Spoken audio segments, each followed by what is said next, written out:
afternoon, hockey fans. My name is Evan Smythe. Welcome to Planet Ice Milton Keynes. I'm joined, as always,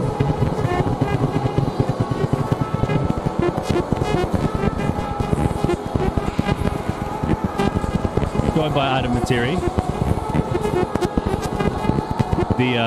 the best go-to man in the business for quick one-liners. We are just waiting for the Zamboni to finish its little parade around the ice.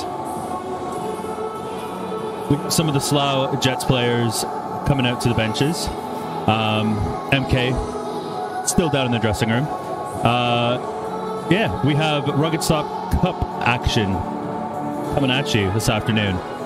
Slough Jets, Milton Keynes Thunder. It's a rainy afternoon, so thank you for joining us inside this, I was going to say warm and comfortable Planet Ice arena, but it is a bit cold. Adam, how are you, man? I'm very, very good, thank you, Evan. How are you? Yeah, I can't really complain, to be honest. It's always good to be inside a hockey rink on the weekend. Absolutely, especially this time. I know that the restrictions are beginning to ease up a little bit for everybody, especially in the last week or so, which I'm sure is nice for a lot of people. But we are still, because of the logistical nightmare it would take to get fans in the building, we're still struggling a little bit. But you know, we've still got hockey on the TV or YouTube, so you know, it's nice to see that. It's nice for us to be in here. It certainly has been nice during this difficult period to be able to do this Ruggedstock you know, series. So it's been really good for us. Not to rub that in for the fans that are at home, but at least you've been able to watch something. Hey. And hopefully, I mean, last time I saw, I think the GB score was getting out of hand in the second period. So yeah, maybe I mean, if you haven't seen it already, then we don't want to ruin the score. But you know, let's be honest, GB have got their they've got their work cut out from once again. But let's be honest, nobody thought they would make it into the higher league anyway, but they have them. So nobody thought that they would make it into that higher leagues. No. So yeah, I think, you know, any hockey that Team GB can play at that international level against the higher competition, you know, it's going to raise the profile of hockey in GB and the UK in general. But I do apologise if you can hear this at home, but we're periodically getting some crazy feedback noises. It's a bit of feedback in our headphones. It's gone again. Fabulous Tim Cox is just checking out the connections, making sure everything's working, but we just keep snapping our fingers and making lots of hand gestures at him, which you guys can't see at home. So yeah, if we do go quiet for a second, it's because of some funky noise down our ears. You might not be able to hear it. So right, let's go on and talk about this hockey game. Go ahead. So we've got, looking at the league format, we've got 2 games left, one of them being tonight and one of them being away to the Haringey Huskies tomorrow, Sunday. So it's an important couple of games for the MK Thunder, as it's for the Haringey. Now, let's remove Slough from this conversation just for a minute, because it's quite clear that they've won the league. There's no way that they can lose this position now.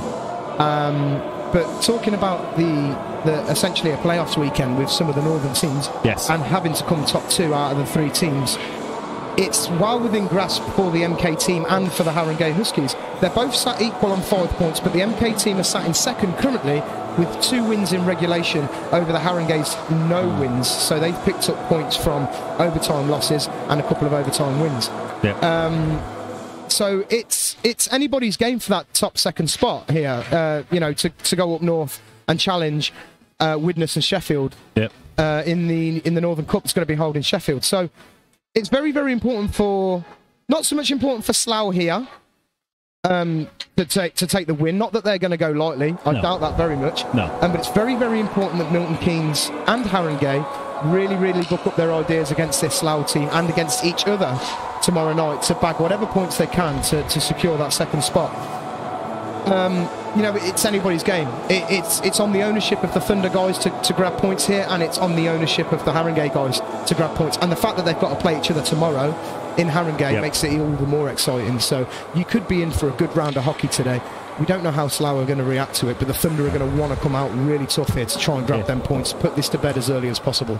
And I mean, I'm sure Slough would want to play spoiler. Every team likes to do that, to try and be a thorn in the opposition side. They're the big stack bully here. So we've got the national anthem now.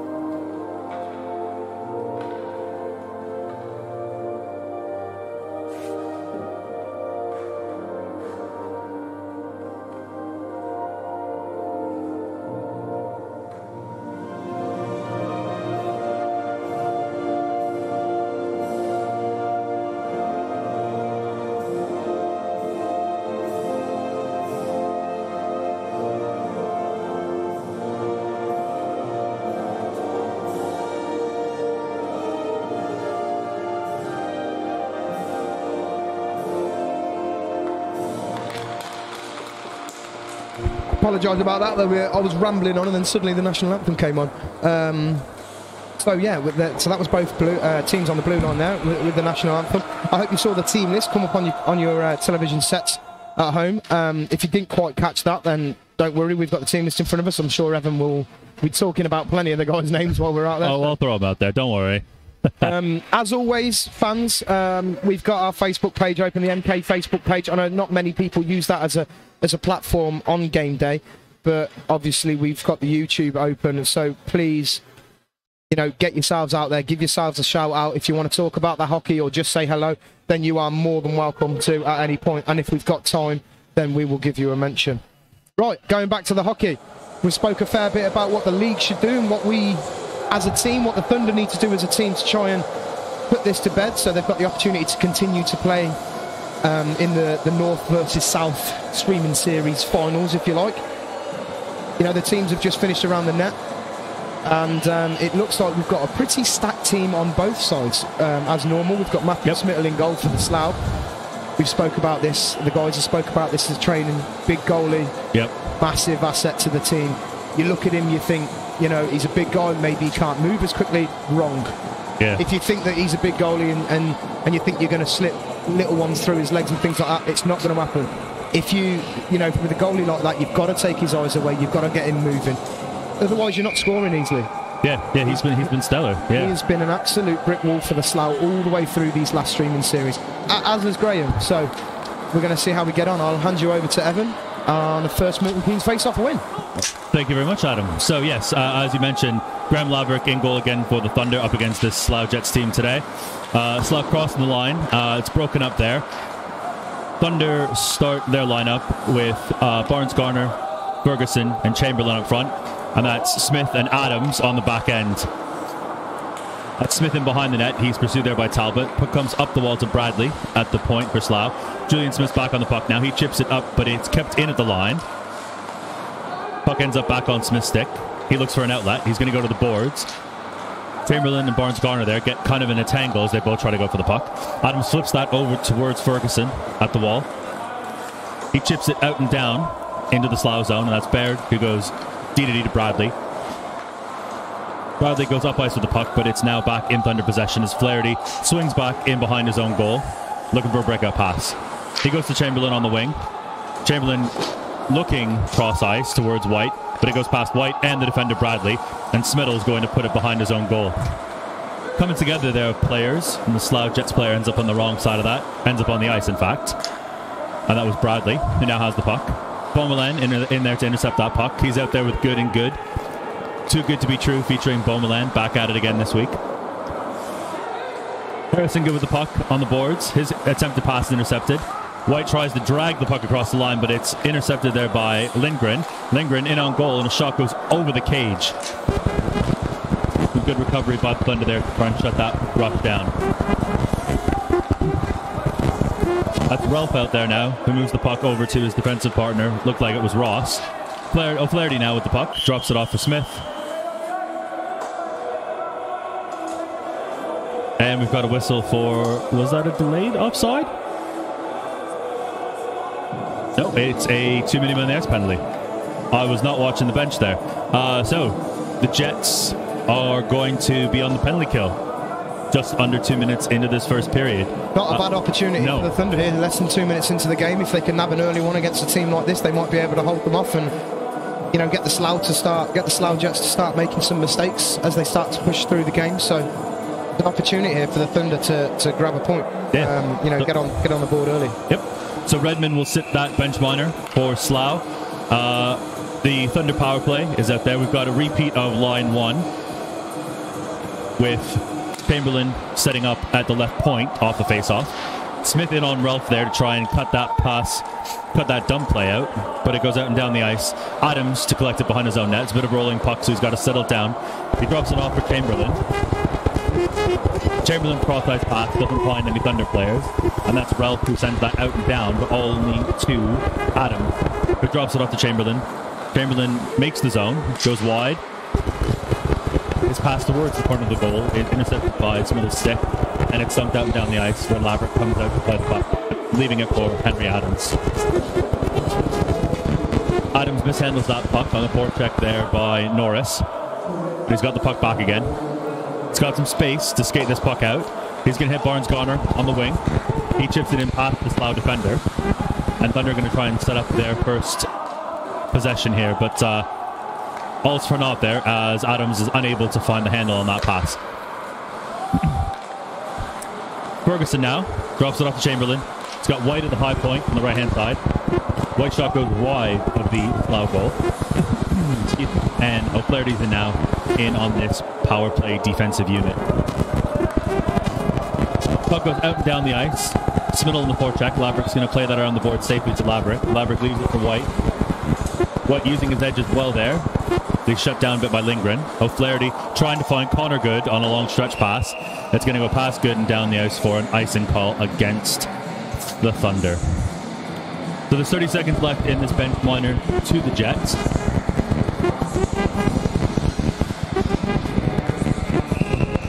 And the face-off's going to come to the left of Graham Laverick in the Thunder goal. Face-off won, and Baird's shot. It's tipped on by Lindgren. Lindgren there looking for a rebound, but it's steered away by Laverick and then picked up by White. Lindgren still on that forecheck on this penalty kill. An aggressive penalty kill here from the Jets. Chamberlain finds O'Flaherty. O'Flaherty on a back pedal. Tries to go back to the high slot to Chamberlain. That pass doesn't go, but Chamberlain still has control of the puck.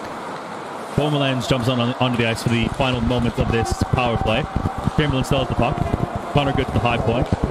Chamberlain drops it off, but it's intercepted by Slough. And Slough have a 2-on-1 here as Redmond's jumped out of the box. Redmond in on goal. And he scores. Laverick almost had that one. It went off the post and off his glove and then just trickled in behind him. Yeah, it looks like the puck came in. It's hit glove side post of Graham Laverick, and then it's hit the back of his catching glove, and it's trickled in over the net. A real shame, really. As soon as the Slough player came out the box, it's become an instant 2-on-1. Yeah, an instant 2-on-1 created. So, important timing for the penalty box to be opening up there, but you need to keep your eye on the clock, don't you? You're on the power play. Yeah. So here we are, just under 4 minutes, just over 4 minutes played in that first period. Thunder counter with Good and Beaumoulin. And Soper's attempted shot there goes wide of the net. Connor Good tries to get involved and bump the Slough players around to pick up that puck in his defensive zone. Attempted pass towards the corner of the net is intercepted there by Adams. And now it's Connor Good skating the puck out, leaves it for Adams. Ralph and Good come together there, and the puck goes all the way down the ice with no icing call. Chandler bumps Beaumoulin in behind the Slough net. And that's going to be Corkum, who tries to move the puck on a breakout for Slough. Slough move it out, and that's Corkum still with the puck. The shot goes over the net from the right wing.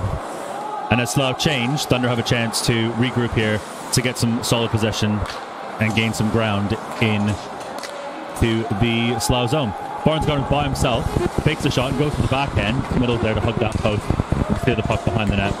Chamberlain and Ferguson join their fellow line mate in this offensive pressure. Barnes-Garner out the puck behind the net. Leaves it to Chamberlain.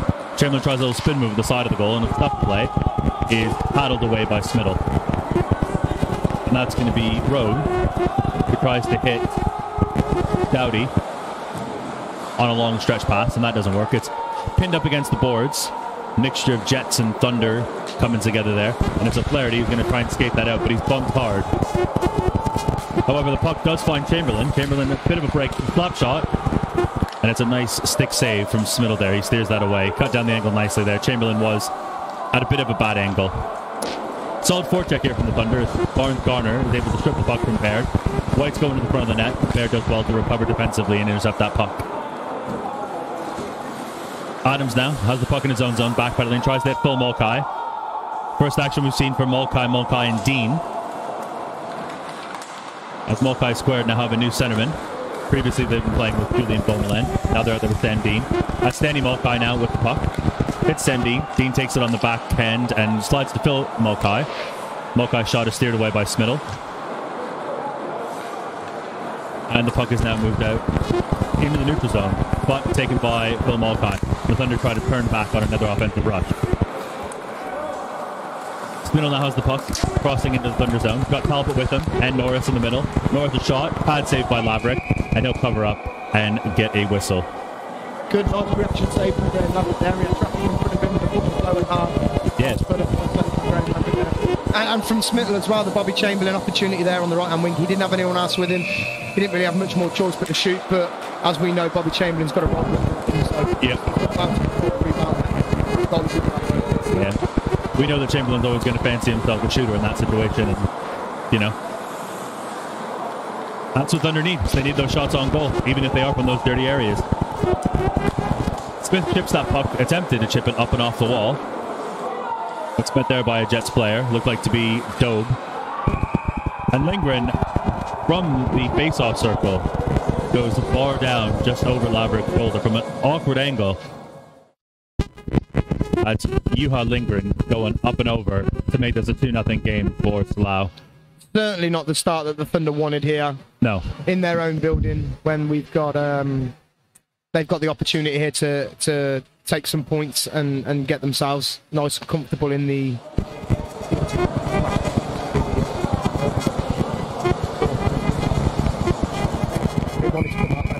it's not going well for them to begin with. No, they definitely didn't need a bit of a regroup and a refocus here.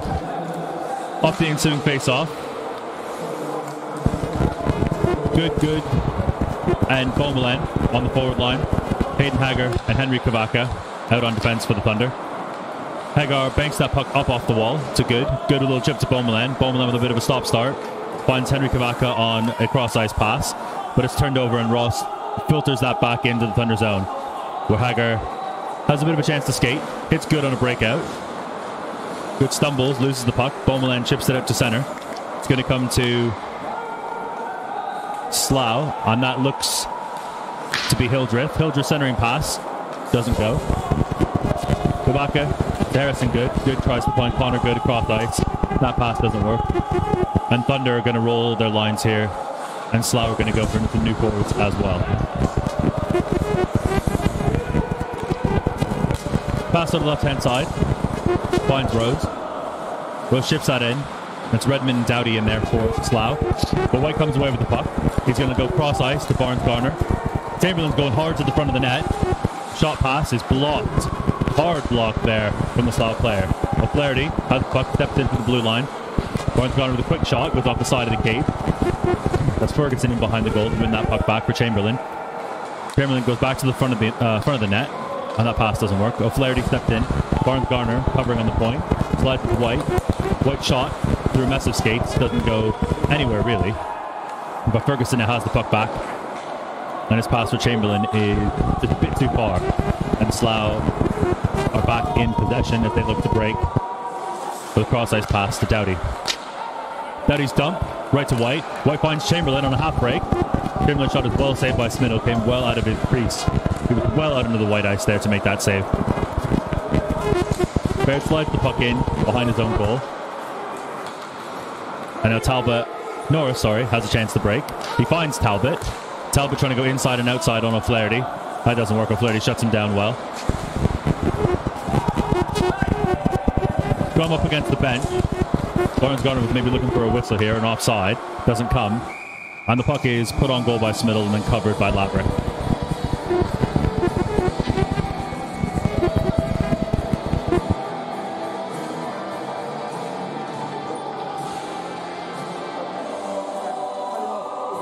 Yeah, so it sounds like from a couple of comments on the YouTube that we're struggling with this feedback South Fan Evan are getting the same issue through our headphones as well, so the guys are working on sorting that. Unfortunately, we got the main guy on the camera, and so we're trying to get round to sorting that straight away. So if you can hear the feedback the same with us, we do apologise, but we'll continue to try and give you everything we can until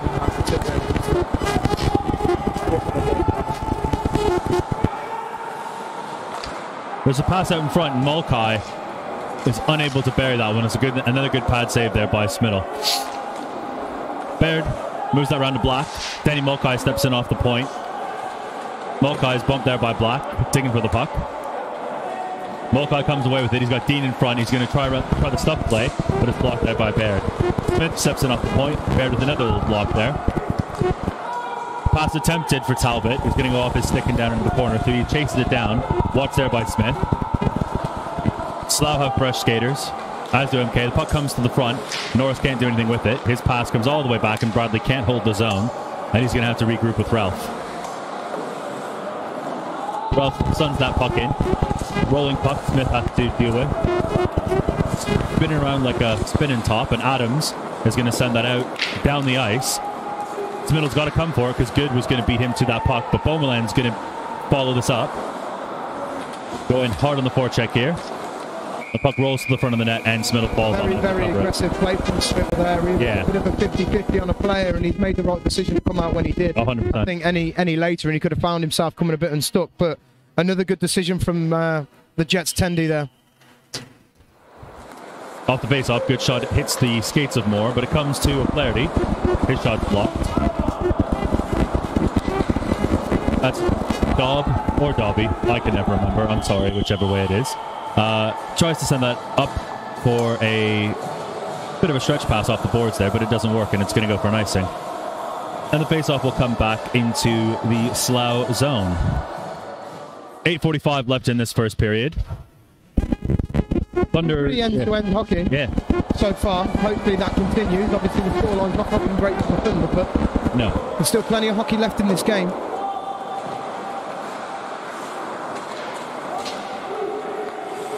That's stumped in by Moore. Chased down by Dobb. O'Flaherty and Chamberlain come together there to try and sort this puck out for the Thunder. Corcoran with a good stick lift to Soper. It's left there by Dobb. Now it's Corcoran again on a nifty backhand pass to Soper. Soper tries to walk out in front. The puck is loose in that high slot. Alex White did not want that put down in the net then, did he? Big diving block from him there. Yeah. So this top line of MK goes back to work now with Barnes, Garner, Chamberlain, and Ferguson. Then along to Chamberlain. Chamberlain up to the top to Kavaka. Kavaka's shot goes off a leg and just in behind the goal.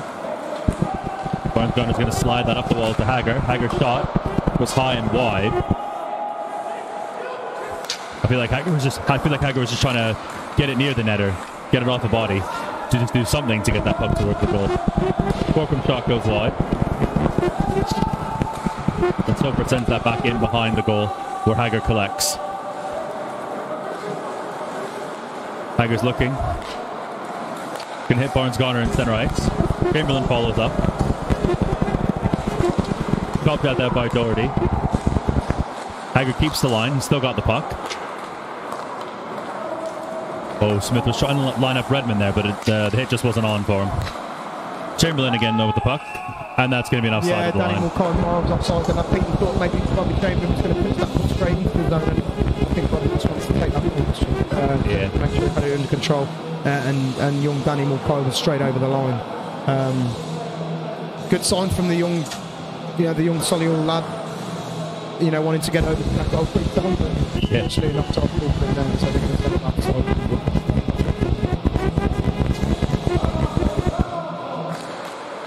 Off the face-off. That was Danny Mulcahy in the face-off. Puck ends up in the neutral zone where Adams chops at it. Comes to Rose. Rose goes cross-eye. Play stays on side, and Dean leaves it there for Phil Mulcahy. Mulcahy hits other Mulcahy. Danny's shot goes off of Baird's legs and in behind the goal. Baird doing well on this Slough defense to get his body in the way of a lot of pucks already tonight. Adams has spaced the wheel here.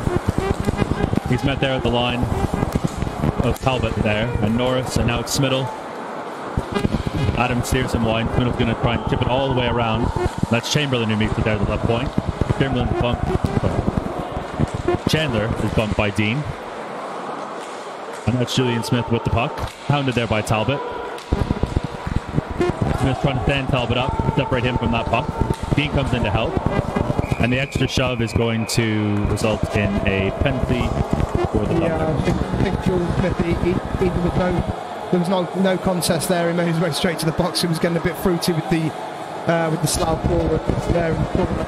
Looks like he's gone for a cross check there.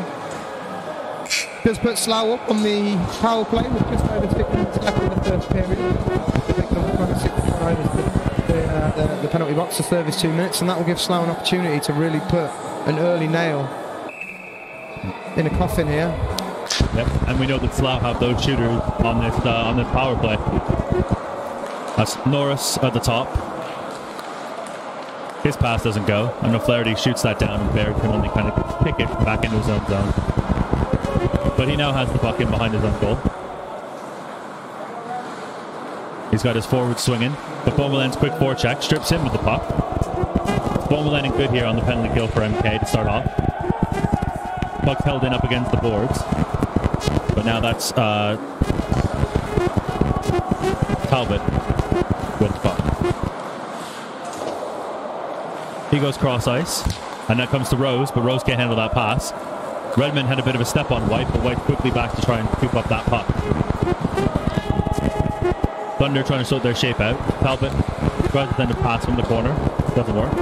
Baird can't hold the zone.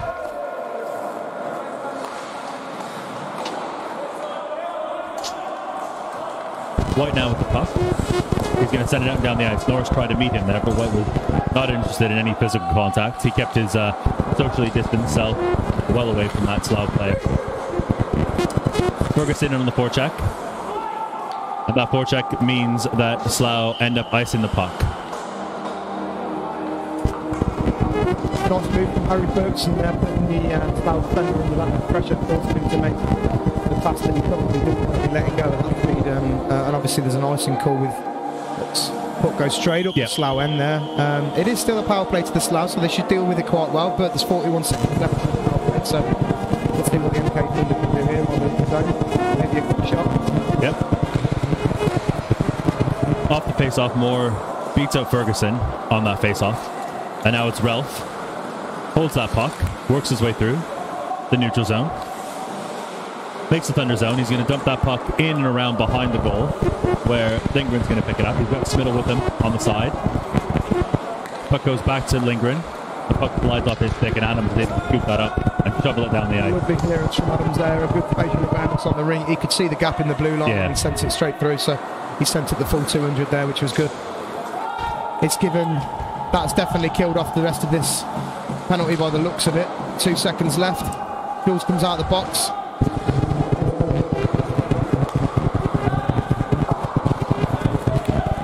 I'm really surprised that puck stayed in the rink, to be honest. Smith to Mulcahy. Mulcahy trying to step up in the front. A whole bunch of players falling all over the ice.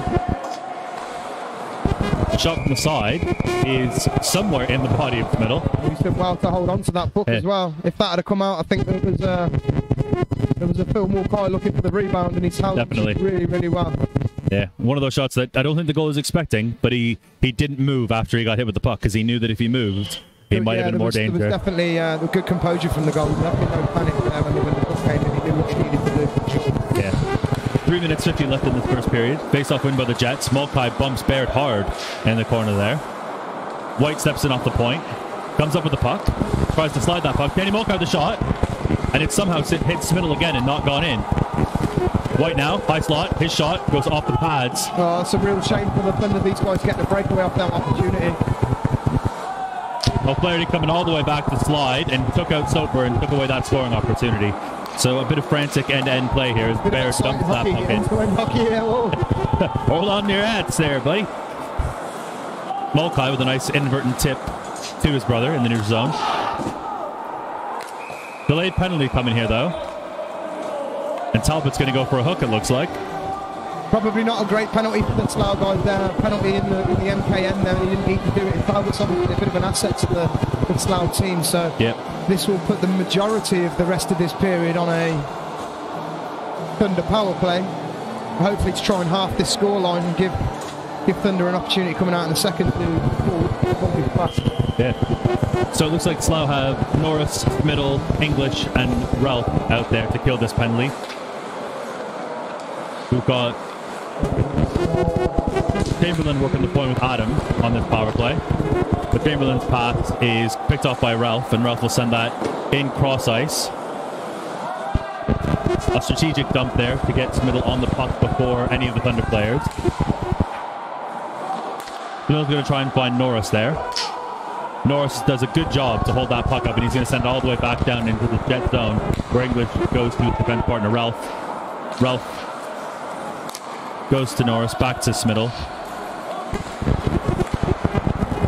Good, solid, quick passing here by the Jets to keep this puck in their possession while they kill this penalty. Puck stumped all the way out and down to English. I must admit the Slough team are doing a fantastic job on here on the kill. I'm not sure the Thunder have touched the puck. I mean, this will be the first time I think they've touched the puck in nearly the minute they've been on the kill. Yeah. O'Flaherty sends a quick up pass there to Chamberlain. Chamberlain drops it to Adams, but Slough turn the Thunder back once again. Adams to O'Flaherty.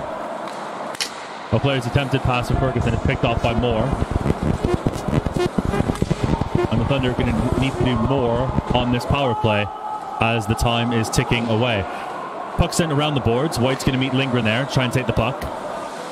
He almost succeeds in doing it. Puck comes off his skate up to Ferguson. Ferguson, it's a little slide pass to Chamberlain. But Chamberlain's unable to get the handle on that one.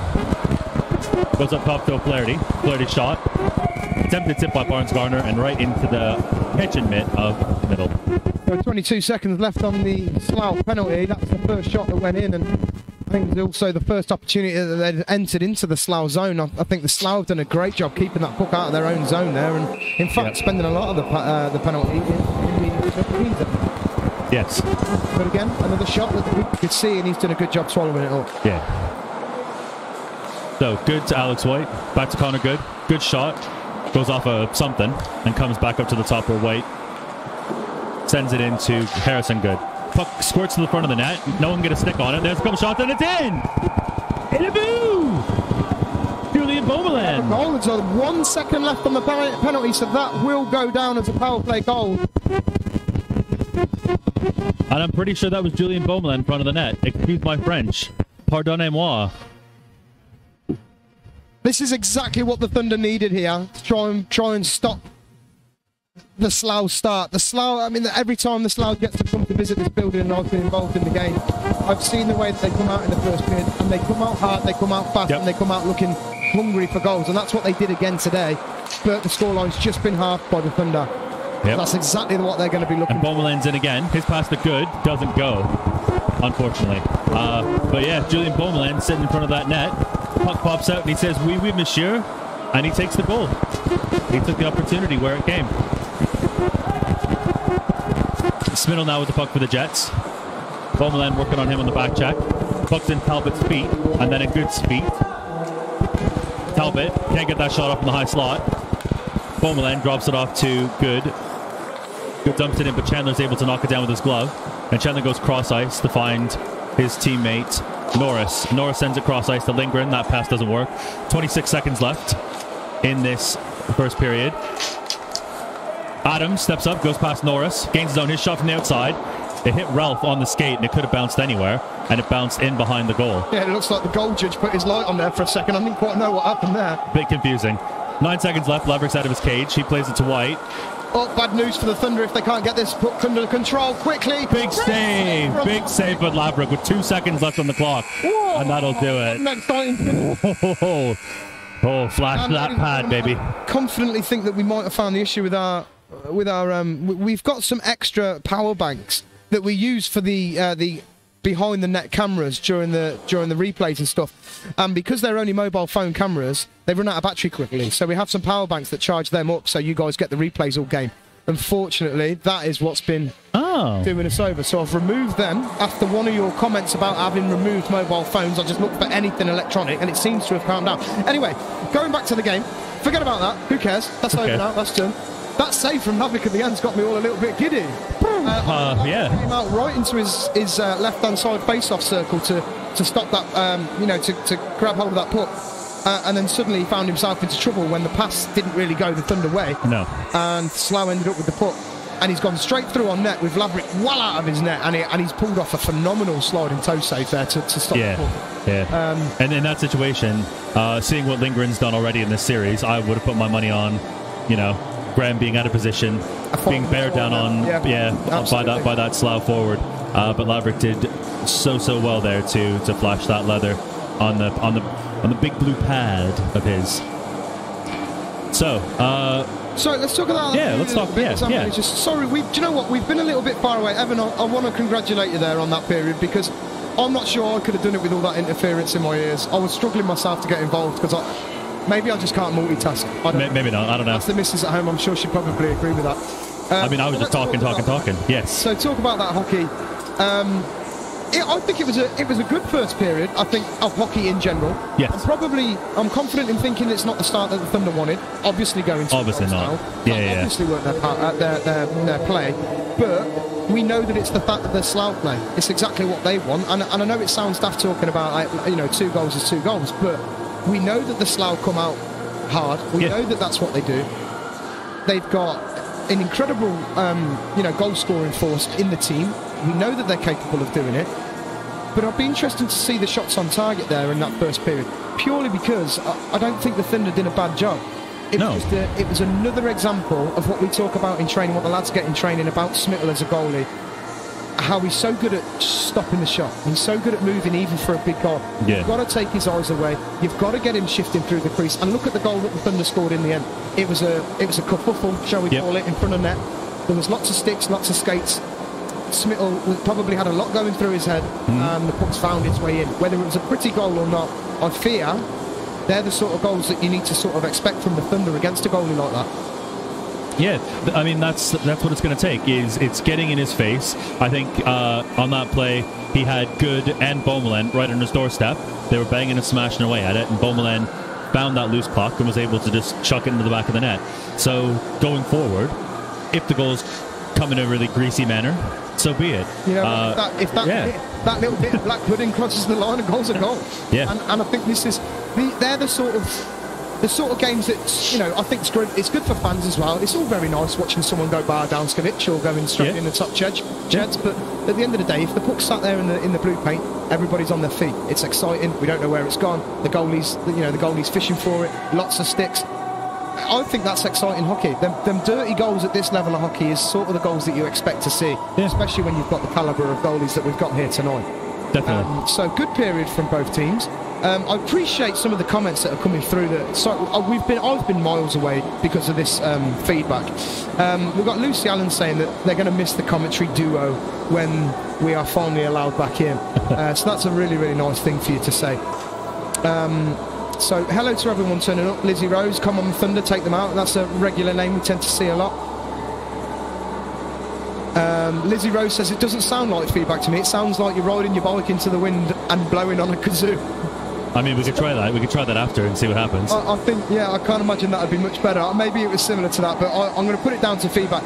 Yeah. So we've removed them power banks from the charging points, and that has... Or actually, that's a good idea for when fans are allowed back in. That's the intermission entertainment.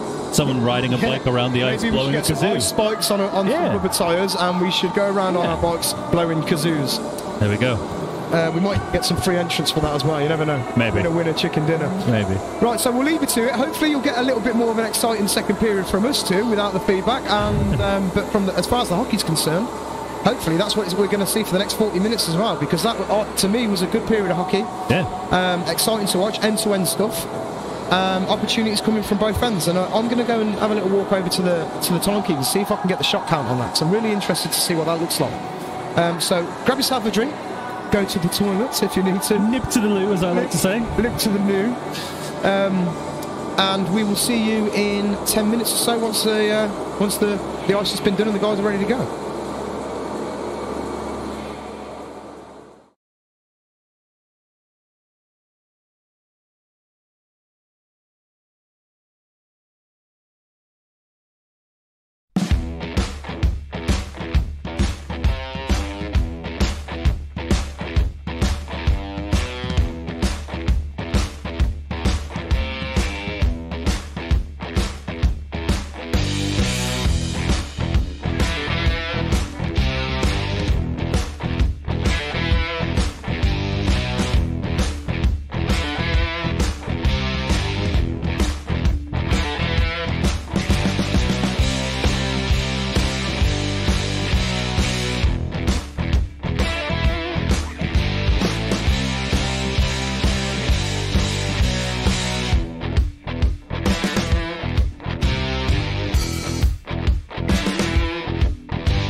welcome back. Adam, do you have the shots on goal update for us? We're all eagerly awaiting. I went jiggling around the rink, looking like Chunk from the Goonies in a waistcoat, to find out that we, as a Thunder team, they attacked the Slough goalie on 11 shots, and Graham faced 9 shots down the other side. So the Thunder outshooting the Slough there by 2.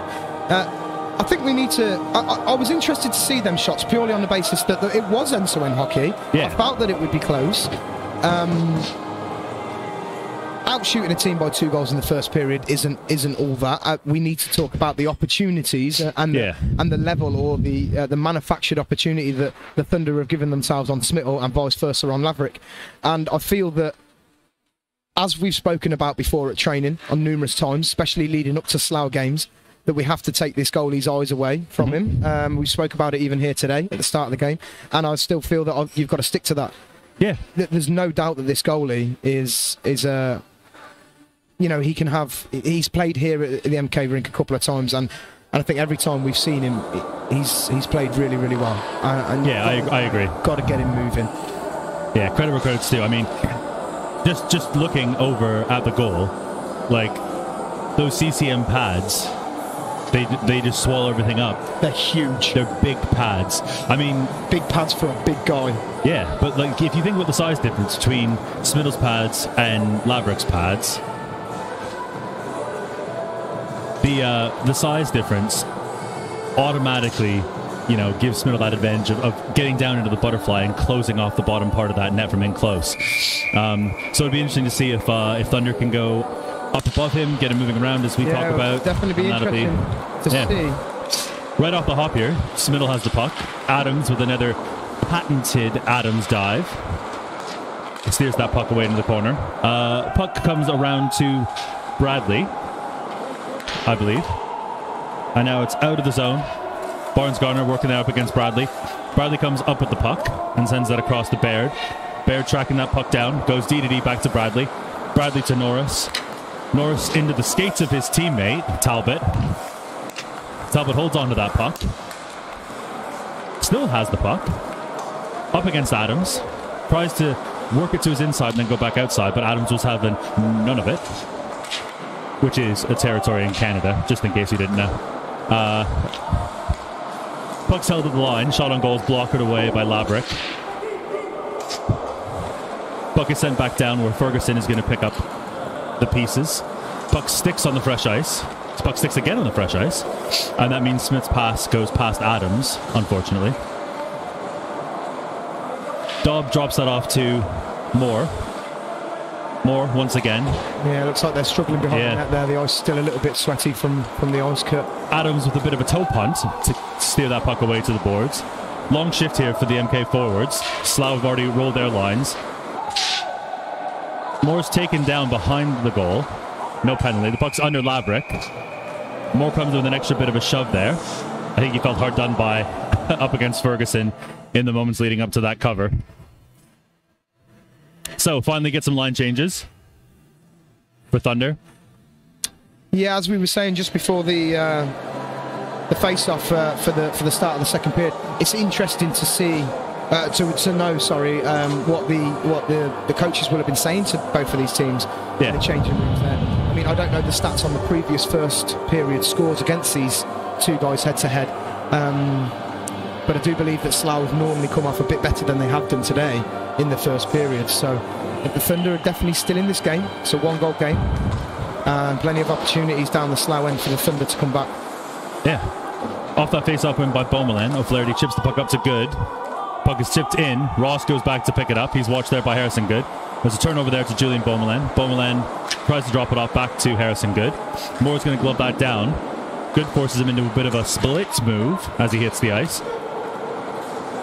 Dobb now has a chance to break this puck out, but he's bumped hard there by Good once again. Trying to make good on his promise to use that body more. I like it. I like it a lot. That's O'Flaherty now back to the Thunder. Backhand pass to White. White goes cross ice to Connor Good.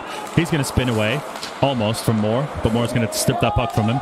That's Phil Mulcahy in on the forecheck, but it goes for an icing call.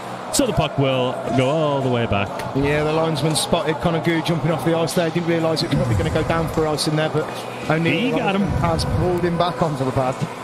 So good spot there from the linesman. Not good so spot. Not so good for the Thunder and Conagoo. Good, who was trying to probably get himself a bit of a breather. English But he will get that breather now anyway. He will. As Laverick swallows that up in the breadbasket from actually quite a good save. I think it was going wide anyway, to be honest with you, but Laverick didn't see anything and he still swallowed it up. So nice confidence boost for Laverick 2.5 minutes into the second period here. So that's Danny Mulcahy stepping into the face-off circle. Puck goes back to the point where English, his shot goes up and over the net. Dean trying to knock that puck down, but the hand-eye just wasn't working for him on that one. Rose's drop pass for English was actually a drop pass to Smittle, the keeper. English to Doughty. Doughty's cross-ice pass is going to go past almost everyone. Bit of a foot race here. That's a 50-50 puck. And as Smith and Rose chop at that puck, it goes up into the netting. Fan finds himself a puck. Oh, wait. That'd be the goal judge's puck then. Goal judge's puck if they want a souvenir, yes.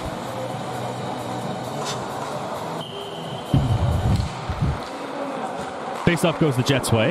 Blocker aside by Laverick, and the rebound comes right back to him. Smith got a stick caught up in the Slough forward, right inside Hildreth's pads. I think the the referee's found himself a gripping call for someone, and it looks like it's going to be Mr. Smith. Yep. Just an unfortunate case of stick getting stuck in a player. Yeah.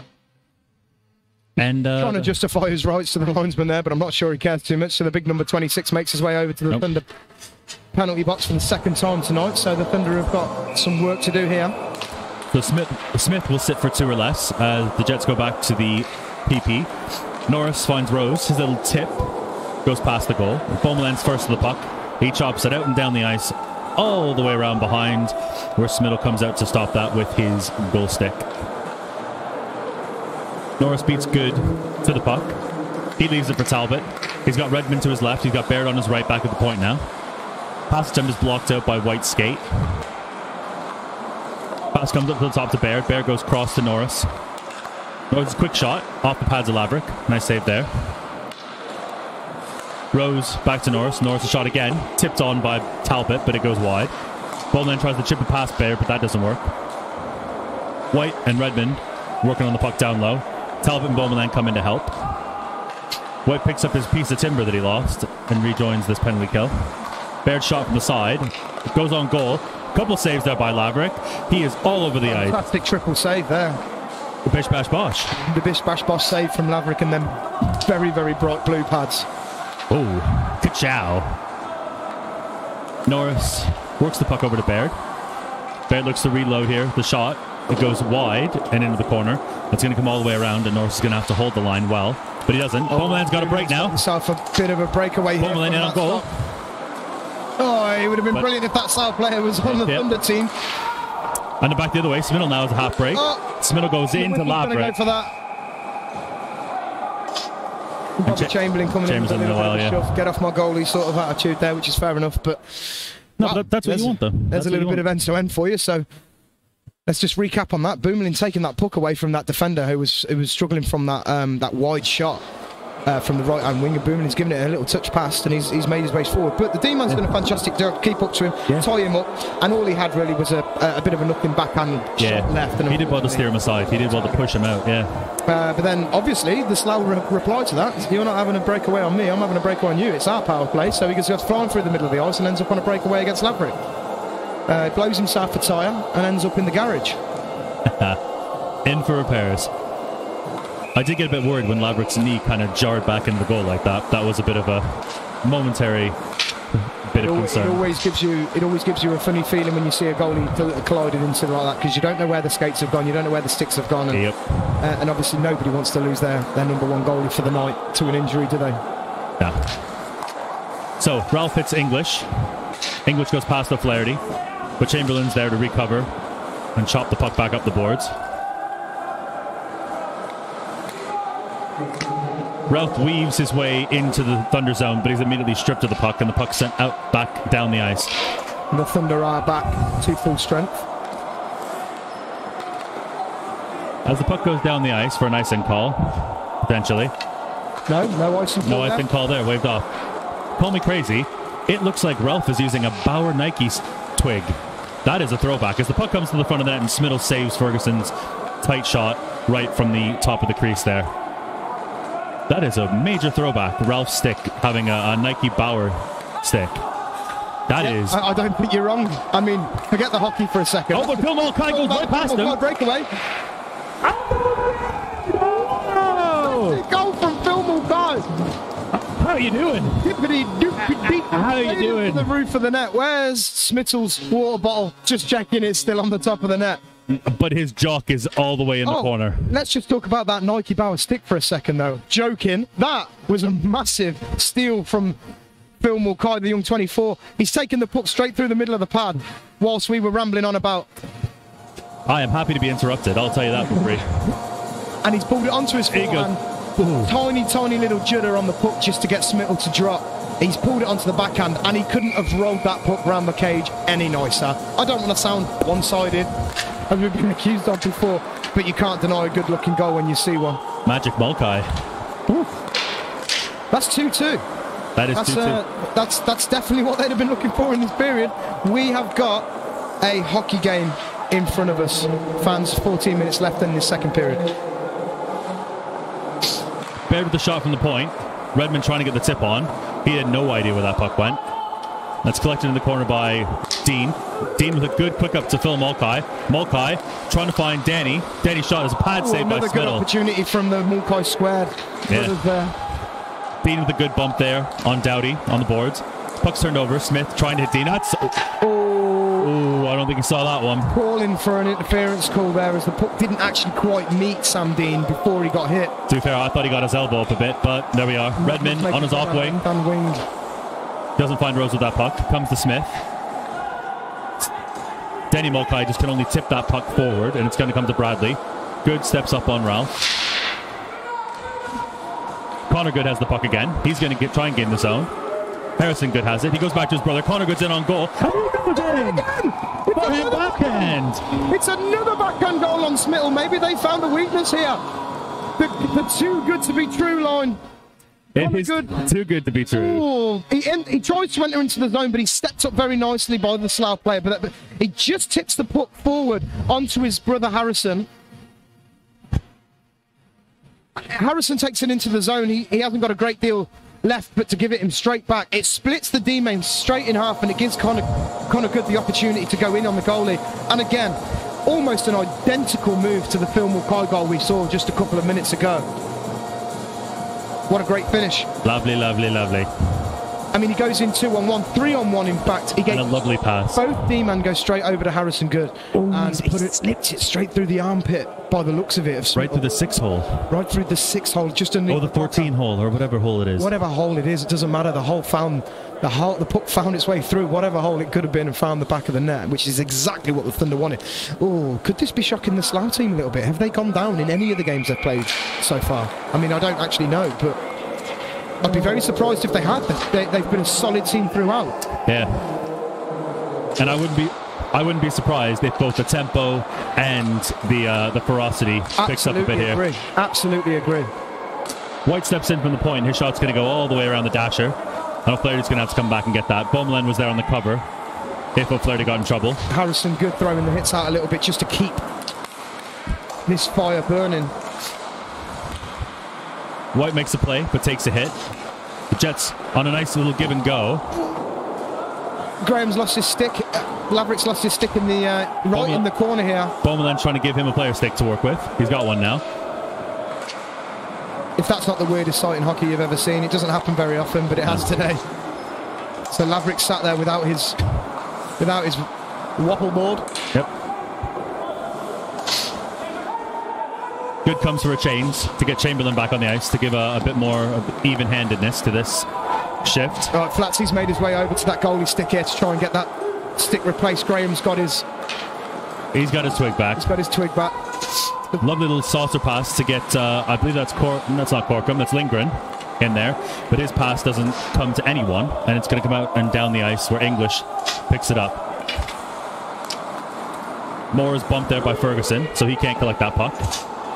And that's going to go for icing. Yeah, that was Ross looking for a pass there off the boards. But and that might be the couple of seconds that both teams need to just settle this down a bit, because that was an exciting couple of minutes for everybody involved. Us, you guys at home, I'm sure. Henry Adams, the Alvis the Pelvis, drops that stick back to the bench. I haven't seen any Alvis Pelvis moves so far, and we are halfway into the game. Yeah, I mean, one might be coming. But he's using that stick well.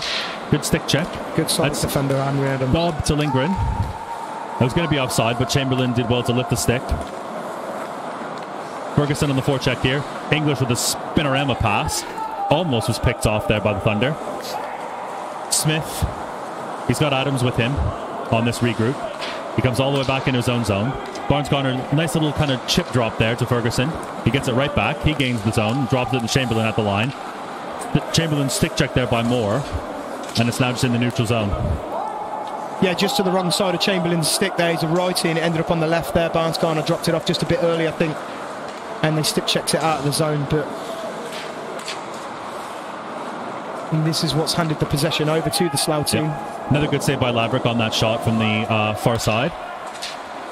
That looked to be English who shot that, but Soper had his shot blocked as well. Ferguson now has the puck for Thunder, weaving his way into the zone, going wide, stopping up. He's got Adams at the point, but he goes behind the net to Chamberlain. Barnes-Garner is parking himself out in front of the goal. Chamberlain trying to work hard here to get that puck back. Borkham throws it behind the net where Barnes-Garner picks it up. He's going to go to Adams. Rolling puck. He's got to settle it. His shot comes. Hits Smiddle. Looking for the rebound. Smith done well there. Oh, a little bit, a few more handbags on the top line. Barrett and Ferguson having a few words. Chamberlain doing well to step in there between them and get them separated. This top line for the Thunder team do look comfortable when they enter the zone. I feel like they look like they've got more time when they're out there on the pad. I mean, there's no denying the standard of hockey that these guys are used to playing. So, you know, it goes without saying. But it is a privilege to watch, and it's been the same with the Haringey top line, and it's been the same with the Slough top line as well. You know, it's been nice to see these higher caliber of players out here during this streaming series. Yeah, definitely. So we have White and O'Flaherty on the back line for Thunder again, as Danny Mulcahy steps into the circle against Rose. Rose wins that face off to Baird, now to Chandler. Dean's on Chandler, real quick. Mulcahy with a strip. Mulcahy to Mulcahy. It's gotta be. And how has Fiddle saved that? How has he saved that? Oh, sorry for screaming down your ear, fans there, and you, Evan, but when you watch a play develop like that in front of your eyes, sometimes you just know. And I cannot believe the athleticism. He went big number 29, Matthew Smith in the net there. He went post to post. Wow. Real fast. I mean, I'd be checking his Gingangulis after that save, because he dropped so hard and he moved so quickly. That was absolute larceny on Smiddle's part. So Phil Mulcahy great save. It is great save. Great save. Mulcahy to Mulcahy again. Thunder are buzzing around the net. I was black in there. Flaherty shot. O'Flaherty hits Norris on the skates with that. Oh, quick turnaround by Mulcahy. Talbot got a stick on that, but it sent it right towards Smiddle's cage. Dean with a lovely little move, trying to stuff that puck in, but Smiddle stood strong on his post. Big man up against that post. Going to be hard for him to find that space. And it's way in from Alex White. I think that was Danny Mulcahy. Danny Mulcahy's got the touch on it. I'll have to have a look on the replay again. It looked like I mean, Danny's screaming out like it's his goal. I'm pretty sure, but Alex White throws his arms. I mean, as captain, he's going to Regardless. But that takes us under 2 goals above the league-winning Slough team. That is some good offensive pressure on that shift by Mulcahy scored and Dean. Dean, that puck Dean, down. that little toe drag through the legs. The puck's, he's not quite got it, but then the puck's made its way up the wall to Alex White. He's thrown it in. Yeah, that looks like Mulcahy in the high block. Danny Mulcahy's thrown his arms up in the air like it's the first goal he scored. It shows you how much it means to get goals against A, this team, and B, this standard of goalie. Yeah. So we just look at the replay here on behind the net. It looks like the Slough players have got sticks on the ground. They don't know what's going on. Yeah, it looks and Mulcahy just as he's turning. It's lovely. It looked like Jamie Chandler lost his stick in front of the goalie, and he was more concentrated on picking that up. And that's what left Danny by himself, I think. So on the restart, we are now 9 minutes left in this second period. Adams there with a good stick check on the Slough player to keep that puck in the neutral zone and keep it out of Slough possession. Connor Good steps up Lindgren, and that turns the puck over. That's Harrison Good who chips that puck into the middle of the ice to go after it. Moore's going to go down. That's going to be a call against the Thunder. And that'll be Harrison Good going off for a hooking. Good for a hooking call. Hooking call. Definitely not what the Thunder need to be doing here. Going 2 goals ahead of a team like this, and now we're giving, the Thunder are going to be giving them the opportunity here to pull it back. So it looks like head coach Anstey's pulled Barnes, Garner and Ferguson onto the pad, and we were going to go with Bobby Chamberlain and Alex White behind. It's a very attacking penalty kill, if you ask me. But with the standard of Bobby Chamberlain out there, Bobby Chamberlain changes the whole aspect of the game. He's able to play in a lot of different positions. Coming from the background he's come from in the Elite League, and having played for teams like the, Hull when he was probably only 16 or 17 years old, definitely changes, the whole game. But we'll see what the Slough can produce here. As Baird steps in, his shot's blocked away by Laverick. Laverick saw that one all the way. You'd expect Laverick to make that save 9 times out of 10. Puck sent behind the net. Comes to the side of the goal. It's in a whole bunch of skates. Chamberlain finds that, tracks it, and whips it out and down the ice. Oh, there's a couple of handbags. Couple of words. Redmond and Chamberlain having a chat. Having a couple of little digs at each other. Rose leaves the puck for Baird. Baird steps out from behind his goal. He's got space to work with this puck. He drops it off to Norris. Don't know if Norris is 100% ready for that, but Norris sends it over to Redmond. It's out of his reach. White spins and sends it cross ice down into the Jet zone, where Baird tries to hit. He tried to hit Rose on that pass, but it didn't work. Chamberlain sends it out for another jump down the ice. Barnes Goddard on the forecheck on Baird, wins that puck. He's got Ferguson in front, but he's not going to make that pass. He sends it all the way back down to White, and we see a bit of a... It looks like the tables have turned a little bit on these special teams. This looks like the Slough. So there's a bit of a repeat. Puck's knocked down there by Smiddle. Quite sure how that didn't go for high stick. Oh. Maybe with a short stick. Maybe. Baird now with the puck. He's going to try and stretch the ice here to find more. White watches him and tries to steer him to the side, but he drops it off to Smiddle. Lindgren was going to the net, but the puck never came to him. Bowman there with a quick stop-start. And White tips that puck out of the air. Julian Bowman there with the bit between his teeth, wanting to get back quick. He's caused a lot of trouble there for the Slough forward entering into the zone. Yep. Very quick little player. Thunder play the body well there with Connor Good and Beaumoulin, preventing Slough from getting any traction out of their own zone. A very, very good kill from the Thunder as we count down 2 seconds, 1 second. Harrison makes his way back onto the pad. Harrison Good. So the Thunder are back on full strength. Yep. And Graham will swallow that up for a good side face-off.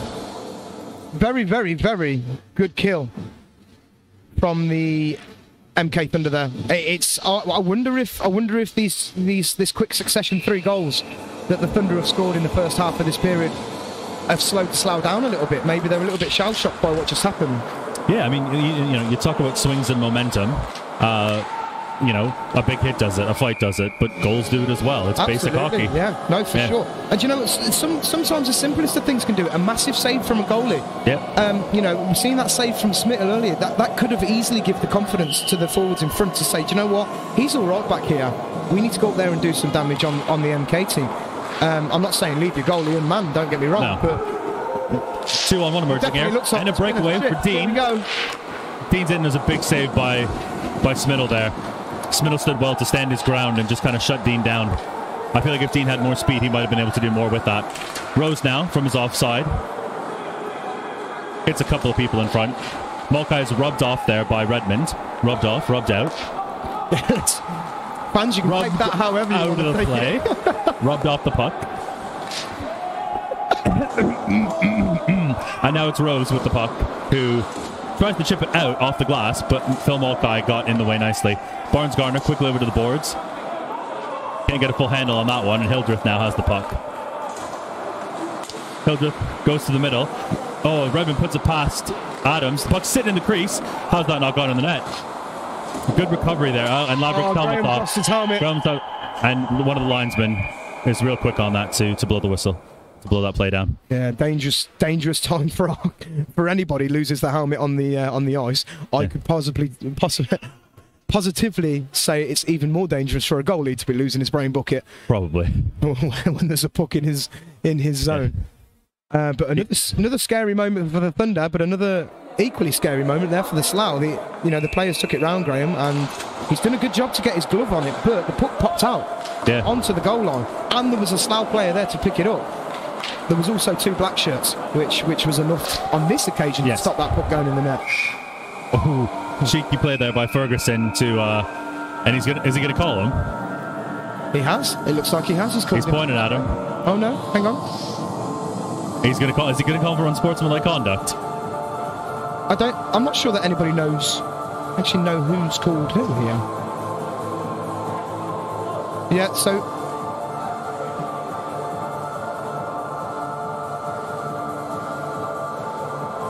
I haven't seen the goalie. The referee. I haven't seen the referee make any hand signals, but Bobby Chamberlain's speaking to the ref now. It looks like he's shaking his head a little bit, so Harry Ferguson will make his way over to the box. I reckon that would be for unsportsmanlike.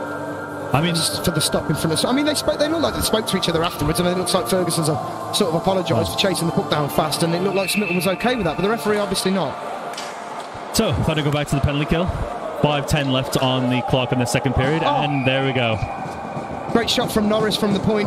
It looks like Barnes Garner's gone down to one knee to try and block it. It might have just come off the inside of that trailing leg, which changed the direction of puck completely, and it's put it over the blocker side of Graham Laverick. So that has put the Thunder's 2 lead goal down to a 1. So we are back in it. The Slough are back in it. That'll be good for the Slough. It's a bit of a shame to see a power play come from such a nothing play, but the referee's called what the referee has called, and that's the way it's gone down. So it's about capitalising on those chances when they present themselves, as they did there. Norris got his shot away from the point, and it's found its way through. No, it looked. Do you know what? It's looked like it's gone straight through. It doesn't look like it's taken a deflection at all. Based on that replay, it looked like it went straight over Barnes Garner's trailing leg, and it looked like it shot past Alex White. Whether it's touched him on the way through or not, I don't know. Here we go, 2-on-1. Alex White, Connor Good. Oh, the puck just rolled on Good at the last second, and he ended up putting it over the goal. Bit of a knuckle puck there. Shame. It was a good 2-on-1 opportunity for the Thunder. That shot's going to find the middle of Laverick, and he's going to hold on for face-off with 4.5 minutes left in this second period. So currently, as it stands, we have a Slough 2-1 victory in the first period, and currently we are looking at a 3-1 victory for the Thunder. We have got 4 minutes and 29 left on the clock, so eyes peeled for some more goals. Thunder leads Slough 4-3. Adams with the chip off the boards. Mulcahy just couldn't reach that one. Danny Mulcahy, that is. But he sends it into the middle to his brother, Phil. Mulcahy hits Dean with it. Dean's in past Black, past Moore, using his size there to push his way into this offensive zone. Ralph steps up to take that puck from Dean, using that vintage stick of his. And on the breakout, the puck's going to come off of Daub. Smith sends it back to Mulcahy. Mulcahy with a quick re-entry. Back to Mulcahy, to Dean, to Mulcahy, to Dean.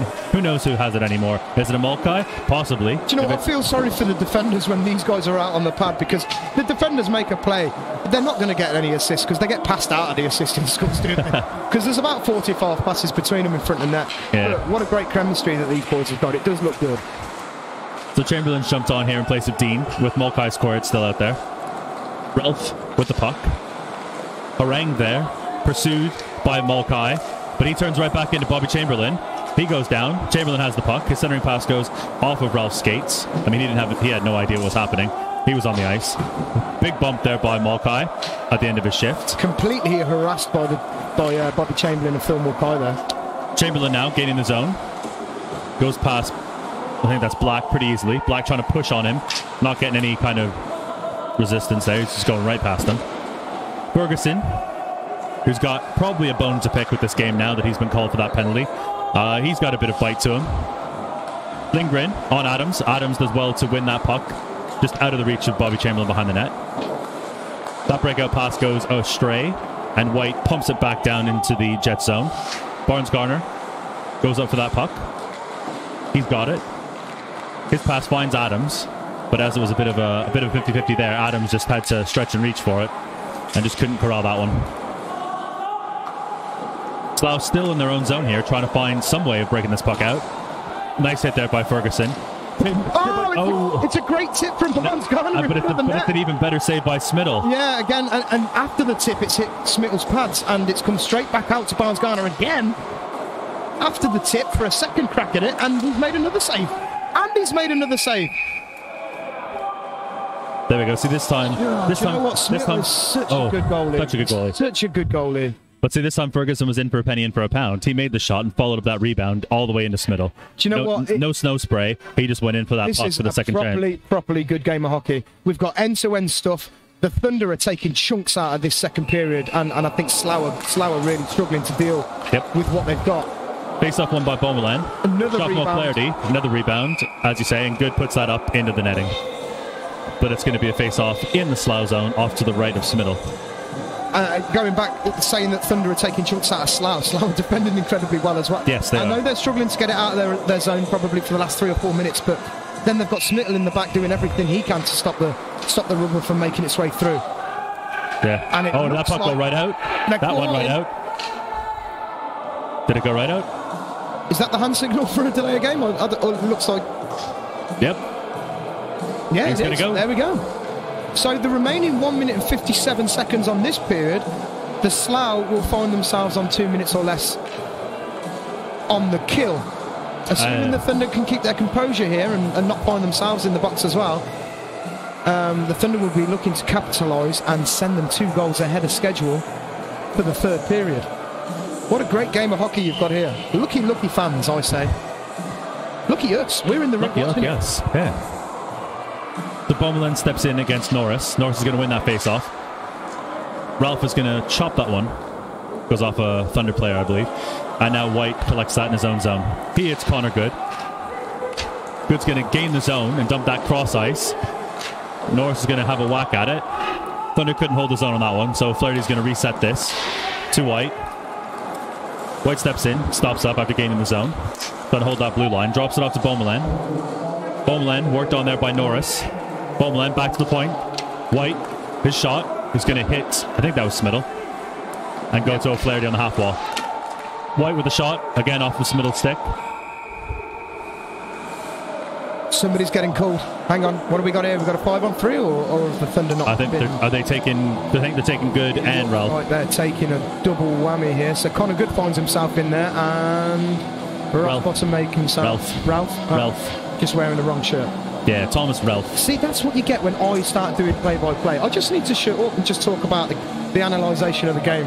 You just carry on. All right. You know, I reckon that Connor Good said, "Hey, is that a vintage Nike Bauer stick you've got in your hand there?" And Ralph said, "Why, yes, it is actually." And then Connor said, "You know what? I actually fancy that stick. I want to take it for myself." And Ralph said, "How dare you? How very dare you, sir?" How very dare you. And then fisticuffs, and now they're in the box. I assume that's what happened. I'm not a lip reader, but I assume that's what happened. So that will be a coincidental penny. There was already a penalty on the board.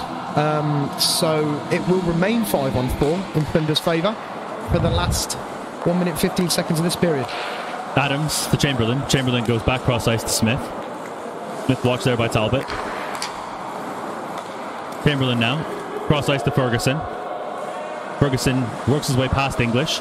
He blows a tire, and English is going to flip that off the top of the glass. Yeah. The referee had the whistle in his mouth.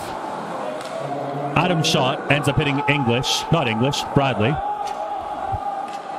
And now Smith reverses that puck to Adams on his backhand. Adams goes up the wall to Chamberlain. Chamberlain swings. He's got Barnes Garner and Ferguson on him with this forward line. Barnes Garner's pass to Ferguson is just behind him, and that's 30 seconds left on the period here. The Thunder are going to be trying to probably get one more crack at it if they do want to try and take this to a 2-goal game. Ferguson now taken to the ice by Bradley. Curls back up into the boards in the corner. Chamberlain digs that puck out. He goes off the wall to Adams. Adams to White. White steps in. His shot goes off a shin pad or two. And with 8 seconds left, Soper's going to chase that puck. But Adams does get there first. Finish this period off with 3 seconds left. And Ferguson get the shot. And Ferguson, no. Nope. Okay, ladies and gentlemen, we've got a 20-minute hockey game with Thunder up by 1. What a great period. What a fantastic period of hockey. Smittle standing on his absolute head to try and stop these pucks from entering the net. Graham doing the same at the starter period up the other end with a triple save. You can just see the two boys there meeting in the middle of the ice to give each other just a little bit of a nod to say, well done, buddy. You know, and I'd be doing the same with both these goalies playing out the skin. Yeah, a little bit of goalie camaraderie. We love to see it. You love to see it. Slough have done a fantastic job in the first period. I think the Thunder splitting their lead by half in the first period has probably shocked them a little bit. But then coming out in the second period, Thunder have come out with something about them. There's no doubt that something has been said to them in the changing rooms, or something's happened in their heads. I don't know if it's that triple save from Graham, or maybe that massive save that Graham made, you know, in the last knock into that first period, you know, or the pure swish of the Phil Mulcahy and the Connor Good goal, you know, to start putting some points on the board for the Thunder. Whatever's done it, it's doing it, and from a Thunder perspective, all you can do is hope that carries on in the third. Yeah, my big thing going forward is, are Thunder going to have the legs? I know they're with O'Flaherty on the back end. He's used to playing forward. They're asking a lot from their defenders in this game. You know, rolling Smith, Adams, White, and O'Flaherty. Hager and Kovaka getting a shift in here and there, but didn't see them much in the second period. With no Tom Stevens today, he and Bailey Hine Pitcher off in their OHA commitment playing tonight. You know, having those kind of legs, to mention Hine Pitcher as well, having Stevens and Hine Pitcher in the lineup, it gives them that bit of extra jump. You know, those 17, 18-year-olds, they can just go.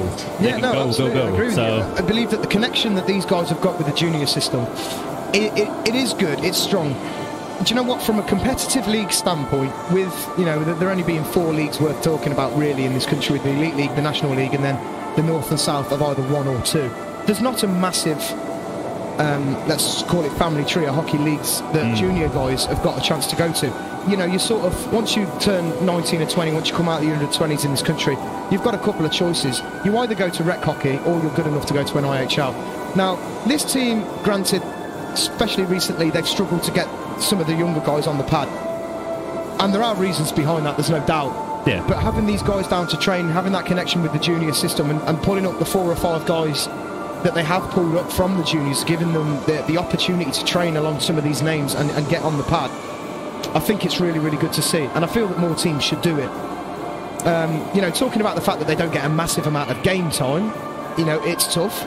At the same time, we want to make it safe. I know that these guys are talented lads, but they're stepping on the ice with some National League and ex-Elite League players here. Yeah. You know, it's a big ask from some of these guys. You know, would you rather see your guy on the, you know, your lad on the ice, you know, from a junior system, and not touch the puck while he's on the pad, and not really get a great deal of experience sort of touching the puck because of the calibre of player he's playing against? Or, you know, would you just be happy with watching these guys turn up to training every week, get the opportunity to get on the bench when they can, you know, knowing that they've still got their junior system backing them up behind them, so they're not going to lose out on game time, and these guys are going to be getting better and better as the weeks go on. You know, it's a tough league to bring juniors into. Yeah, I think development is something that has been stunted by COVID. 100%. There's no doubt about it. There's no doubt about it. I think, as you alluded to, the fact that they can get out and train and still get that ice time and learn from some more experienced players, some players who have, as you said, those higher levels under their belt, it's going to be a bonus. Just being around that atmosphere, it helps to build and breed that hockey culture. So, going back to what we were originally talking about, we do miss Tom and Bailey tonight. Yeah, we do wish them well in their game with OHA tonight. But yeah, it'll be interesting to see if the legs hold out in this third period. Yeah, the young legs sides, definitely. Both sides even. Help. Yeah. I think for Slough in the third period, they need to keep the physical play up, because I think the physical pushback was a bit much for Thunder. I think they weren't maybe expecting it, but you know, we know that both teams can throw their body around. Absolutely, yeah. So We've seen it. Yeah, so for Slough, work the puck, get the puck in the Thunder zone, don't play so much time in your own zone, and Slough are just going to try and make things happen in this third period. That's the way I see it. So, there we go, fans, there we have it. Make your own analogy about what teams need to do, but that's what we're thinking. Get yourselves a drink, nip to the loo. That's the one. And we will see you probably in about 10 minutes or so. Thank you very much for watching. See you in 10 minutes.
So, welcome back inside Planet Ice, Milton Keynes. You have tuned into the third period between the Slough Jets and your Milton Keynes Thunder. Just checking the shout-outs here on the YouTube channel. We have James Tipler. Sorry, that's James Tipple. I wondered what you were reading there. I was looking down on the list thinking, I can't see any name like that. So, James, or James, as I'm sure he goes by, says, got any tips for goalie training? Yeah, so... Do what Graham Laverick and Smitham and Matthew Smitham do. Yeah, just do that. There's your tip. Just flop around your living room with a set of goalie pads on. I would recommend some lacrosse balls or maybe some cricket balls. I don't know, James. It depends like what level you're at. If you think you're like elite level, I would say get a mate, get a friend round, get him to bring some cricket balls around, and you stand there in your garden, and he's just going to huck some cricket balls at you. And if you can take one off the chest and not go down, then you know you're ready. So I think maybe the Mighty Ducks version, maybe just strap 2 arms to the top post, 2 legs to the bottom post, and just get a whole team to just have at it. Yeah. Fire a load of biscuits at you. Yeah. So Mr. Tippler, there's the top Tippler for you. I like it. Louise Blunt, come on Thunder. Come on Thunder, 2 more goals please. That'd be nice for the guys down there. My name is Adam Materi, and we've got Evan Smythe on the play-by-plays. So that's hello. So thanks very much for watching us here today. What we've got ahead of us here, ladies and gentlemen, is a 1-goal game in the Thunder favour, just going into the third period. The second period was a fantastic show of hockey from both teams. There's no doubt about it. I mean, don't get me wrong. The Slough Jets have struggled, I think, in that second period a little bit. They were shell-shocked by the way the Thunder came out. And they did come out in the second, massively.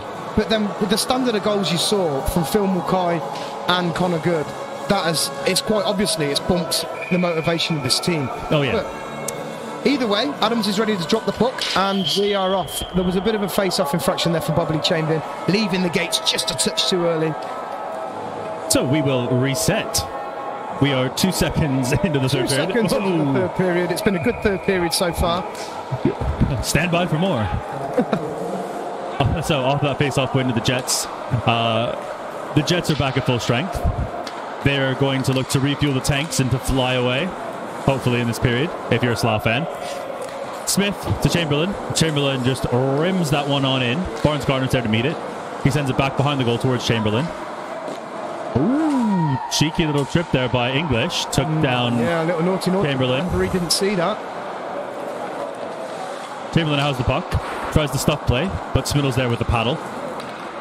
Goes paddle down. Norris gains the Thunder zone. He's got Smiddle going towards the net. Talbot in front of the net.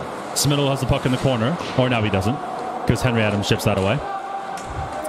Ferguson to Chamberlain. A little chip out and down into the Slough end. It's Norris to pick up that puck behind his own goal.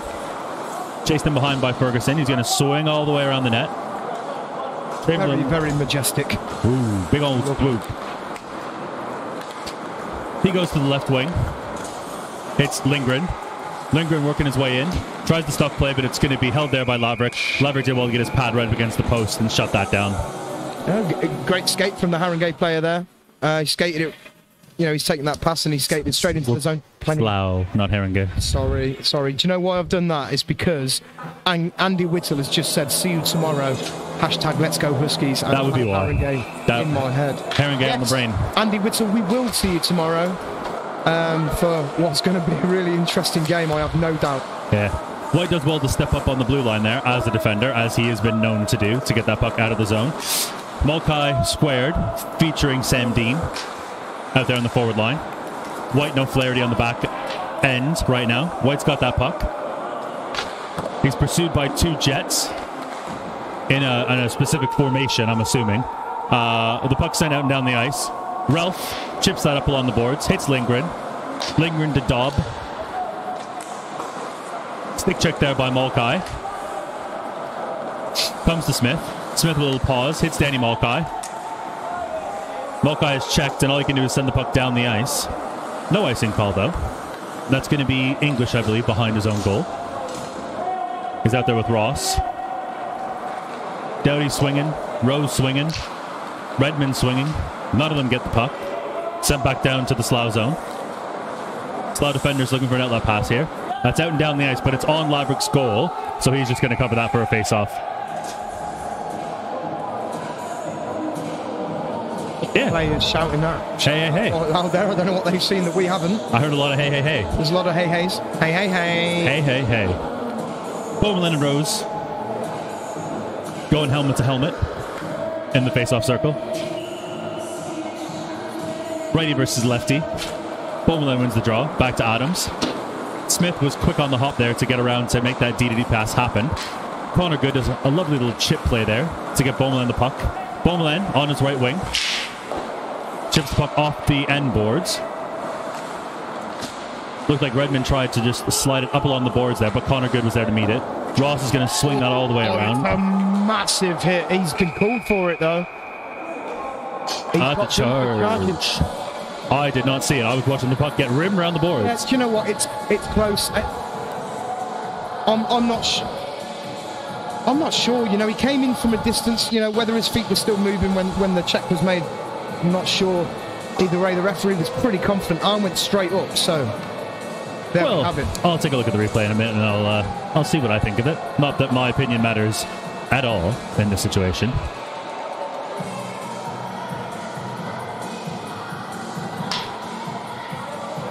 So Ferguson and Talbot are going to step in for the face-off. He could have just put him on his butt. He put him on his butt. I don't know. I like a big hit. As Baird shoots that in on goal. It's up in the air. It's under Laverick. Under, over, in, out. I had about 6 players in my line of sight, so I just saw Laverick flop like a fish to the floor and hope for the best. Yeah, he's managed to get his glove on it. He's just handed the puck from his glove, so it looks like he managed to get his glove on it. So magic. It's a good start from the special team of the Slough team. Yeah, special team power play unit. Completely lost my words. As Barnes Garner goes up against Rose. Nice little stick check. Barnes Garner wins that puck, and they all go tumbling in together. Barnes Garner did real well there to stay on his feet, to keep his feet moving. He's being absolutely harassed by the Slough Jets captain there. Yeah. He managed to get the shot away. I think because of the tenacity from the Slough captain there, he's not got much of a shot away. But opportunity is an opportunity, especially when you're on the kill. So, you know, well done there to... Nice hard-fought battle there. So Ferguson steps in. Chamberlain's setting up like he's ready to take a shot, as if MK are on the power play. Puck goes back to Baird, who goes all the way around the horn to Rose. Looks to be Norris there. A little quick stop-start there from Talbot. Does well to get away from his defender. But Alex White, the speed on that lad, I tell you. Ladies and gentlemen, watch your watches and wallets. I tell you something. He stripped that puck and took it out and down the ice. Shut down that rush. Pass comes across to Norris. His watch there by Smith. Norris stops up. Looks back to his defender, Baird. Baird the shot. It goes high off the blocker of Laverick and into the glass. Chamberlain is able to get that puck past the Slough captain. And Connor Good now chases Baird down the ice. Baird slings that puck up to Norris. Norris with a casual one-handed, here you go, kind of pass to Redmond. Redmond the side. Talbot was going to the net, and there was almost the chance there for Talbot to get a good stick on that centering pass and do some damage. Thunder getting a line change here, as well as the Jets power play. 35 seconds left to go as Ralph weaves his way through the middle. He's met there by Connor Good. A nice solid bump. Connor Good still wants that stick off of him, I tell you. I swear that's what it is. Ralph with the puck again. Evades that little check by Beaumoulin by just a little shift of his skates. Cross-ice pass is just ahead of Smittle, but he catches up to it off the bank off the wall. Smittle going to the net, and Connor Good does well to scoop up that rebound and shovel it off to the corner. Nicely handled there. Beaumoulin has to step out, but Chandler meets the puck at the blue line. One-time shot is muffined, absolutely, by English. You know the Muffin Man. Yeah, it's English. He's English. On that occasion. On that occasion, he's English. On that occasion. Puck finds Lindgren. Lindgren with a nice little backhand pass to Corkum. Shot from the side, goes wide. Past that far side. Phil Mulcahy looks like he's in hunting mode. Yeah, Sopper looked like he did well to leave that puck there. Otherwise, I think we'd have been looking at a too many men call. He's done well to leave that puck. Yeah. Soper has the puck now. Chased down by White. Corkum was going to the front of the net with Hildreth. Pass goes off of a Flaherty stick and all the way across the zone. Chandler's going to keep that in and take a bump from Mulcahy. Puck bounces over White's stick and momentarily Corcom's stick, but he rehandles that. Dean with a bump on Soper. White is knocked off the puck by Hildreth, but White gets the puck back again. White trying that D-to-D pass, ends up being intercepted, but he takes down his man, and now O'Flaherty has the puck behind the cage. Finds Denny Mulcahy. Mulcahy swings across ice pass towards Phil Mulcahy. He's going to beat English to the puck, go around him, in behind the net. His centering pass to Dean. Gets there. Loose on the goal line. Smith was looking Dean's for it. digging away. Lots of players, lots of sticks. And you knew that was going to bring a crowd as soon as Sam Dean was getting in and dirty there to try and get that loose puck. Sam does so well to get into the positions that nobody wants to be in. Yep. It's not nice being on top of a goalie, especially when you've got big defenders giving you the stick and the shove and the heave-ho. But Sam Dean don't seem to mind it. Nah, he don't. To say that maybe where there's no sense, there's no feeling, but it's not a great position to be in. But Sam Dean loves doing it, so everybody needs one of them guys. Yep.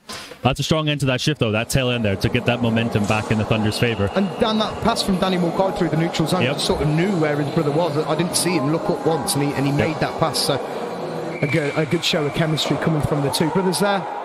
Stick gets thrown around, nearly wipes the linesman out.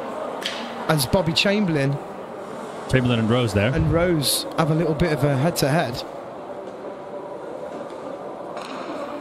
Nothing to be called on the play there. Just a bit of a cuddle. They're just discussing face-off tactics. That's all it is. God knows what they're saying to each other now, face-to-face. Looks like they're about to have a kiss. I think that's against COVID rules, isn't it? Yeah.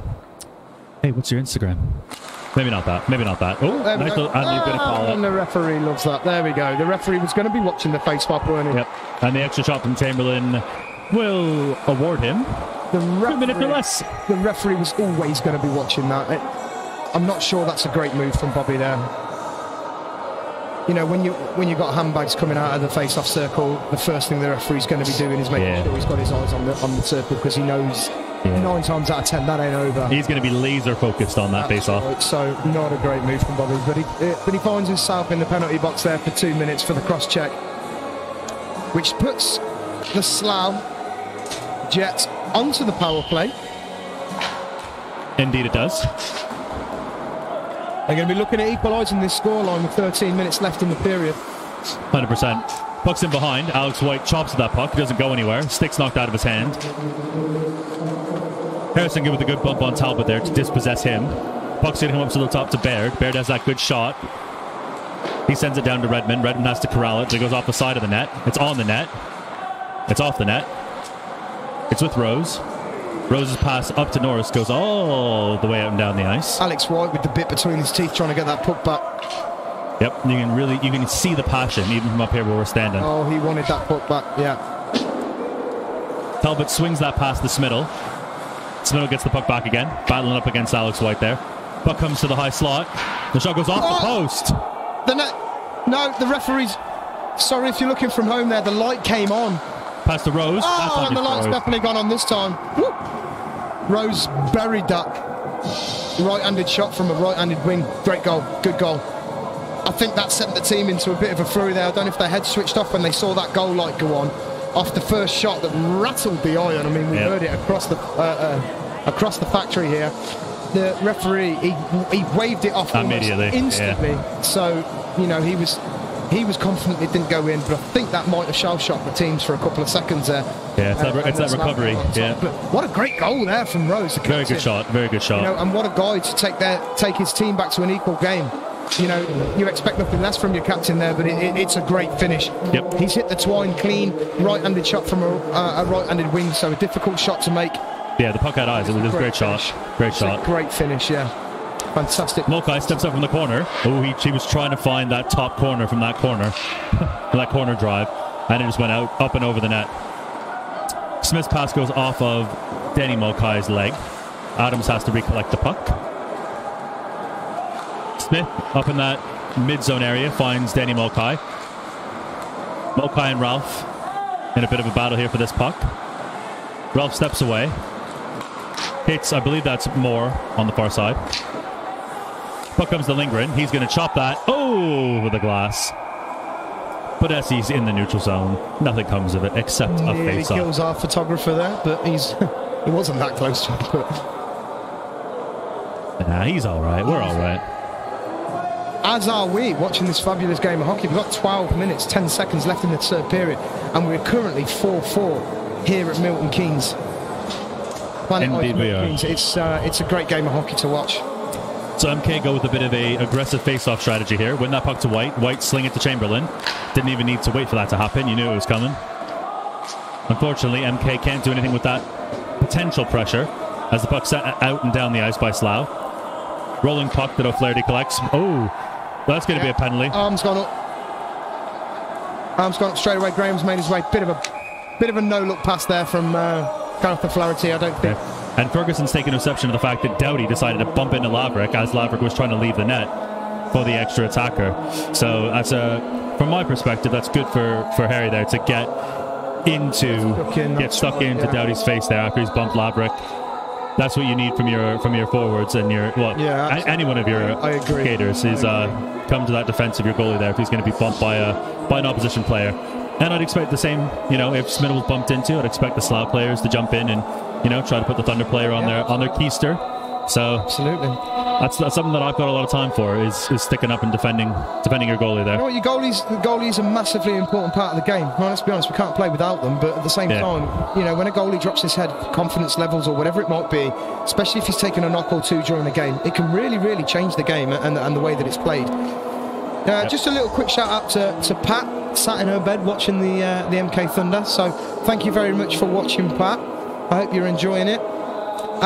We are going to be going to another power play, this time in favour of the MK Hold. Oh, what's happened here? The referee's taken number 91 off the bench. Did he get... He's taken him from the penalty box, and the linesman escorted him over to the bench. I don't quite know. Have they given him 10? He's got 2 and 10. I think he's got 2 and 10. I know I said it wasn't a lip reader before with the whole stick incident, but looking at the linesman, I think he's saying he's got 2 and 10. So that would be done. So 67 Blacks made his way over to dust the penalty for number 91. It looks to me with just less than 12 minutes left on the clock, he may as well go to the changing room. Yeah, so that's Doughty done. So that's him done, yeah. Laverick's coming to play the puck here on a little adventure, but he finds White. White does nicely to chip that puck away from Smittle, who was on the forecheck. O'Flaherty to Ferguson. Ferguson with a quick stop. Swings that puck about waist height over to Barnes Garner. I think he picks it off the wall. Yeah. White shot steered away by Smittle off the glass, and he's going to catch his own rebound. It hit the outside of the post. That's handy. Glass, it bounced straight towards him. Smittle's done a 180, caught it. Thanks very much. As you do. Standard.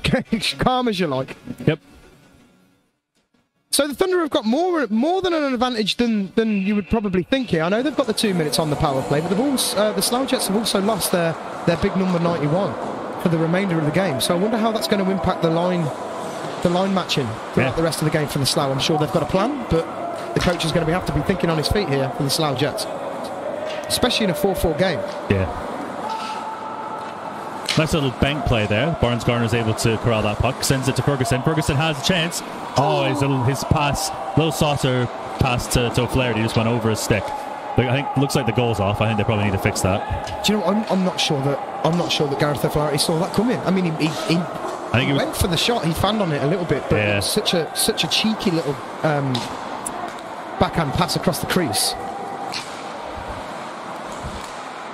So the Thunder try to set up the play here in their own zone. Adams with a turnover there to Lindgren. Lindgren's got some speed. Barnes Garner doing his best to play defense here. Alex White there again. The back check from Alex White with a toe drag from Lindgren. Luckily, because Adams was on the floor behind the goal after trying to slide to prevent any kind of pass on that 2-on-1, but he recovered well. The Thunder recovered well. Adams' shot is stopped by Ferguson instead of it being tipped. Sherman's going to send that all the way around to Smith, playing the left point here on the power play. Smith and Adams playing on their offhand sides. Ooh, that's Chamberlain trying the Vinny Trocheck. Looking for the short side goal again. That's the Vinny Trocheck doing that against Nashville last night. That's what that is. These boys have been watching the highlights. Oh, and the Palmieri goal against the Penguins in the first game. Yeah. In the overtime win.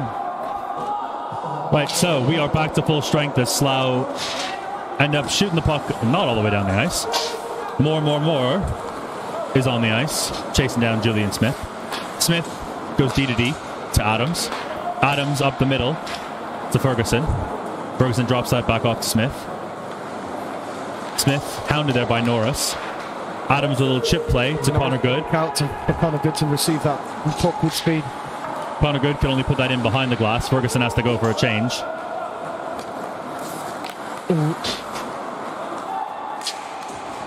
Connor Good's got it. Shot off balance, goes wide. Just past the blocker of Smittle. Bowman's on the forecheck here. Puck comes up to White. White shot. Patted away by Smittle.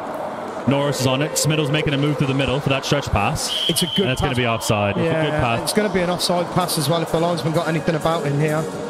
Yeah, O'Flaherty did well to get a stick on that to just interrupt the flow. Yeah, maybe, yeah.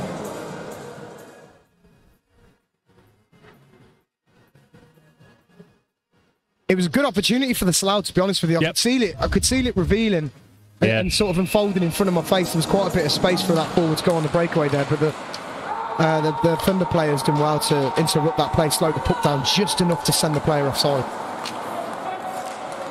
Which is fortunate. It's fortunate for Graham not to have to be taking a 1-0 here in a 4-4 game. Definitely. A lot of pressure. Ross hits Redmond on the wall pass. It's now with Phil Mulcahy. Mulcahy stepped up nicely there by Baird. Bowman's in to pick up that puck. Corkum was looking for Mulcahy on that play. Not a great deal of support from the Thunder.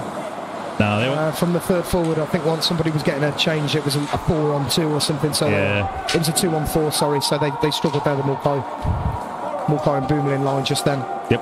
Off there with that stretch pass, trying to find Phil Mulcahy. He goes into the corner with a Slough player. He asked me who it is. I couldn't tell you because I can't see that corner. It's Rose. That's who it was. Danny Mulcahy bumps Ross off the puck. Mulcahy goes to Smith, to Adams. Adams shot. No traffic, so that puck goes all the way through to Smittle.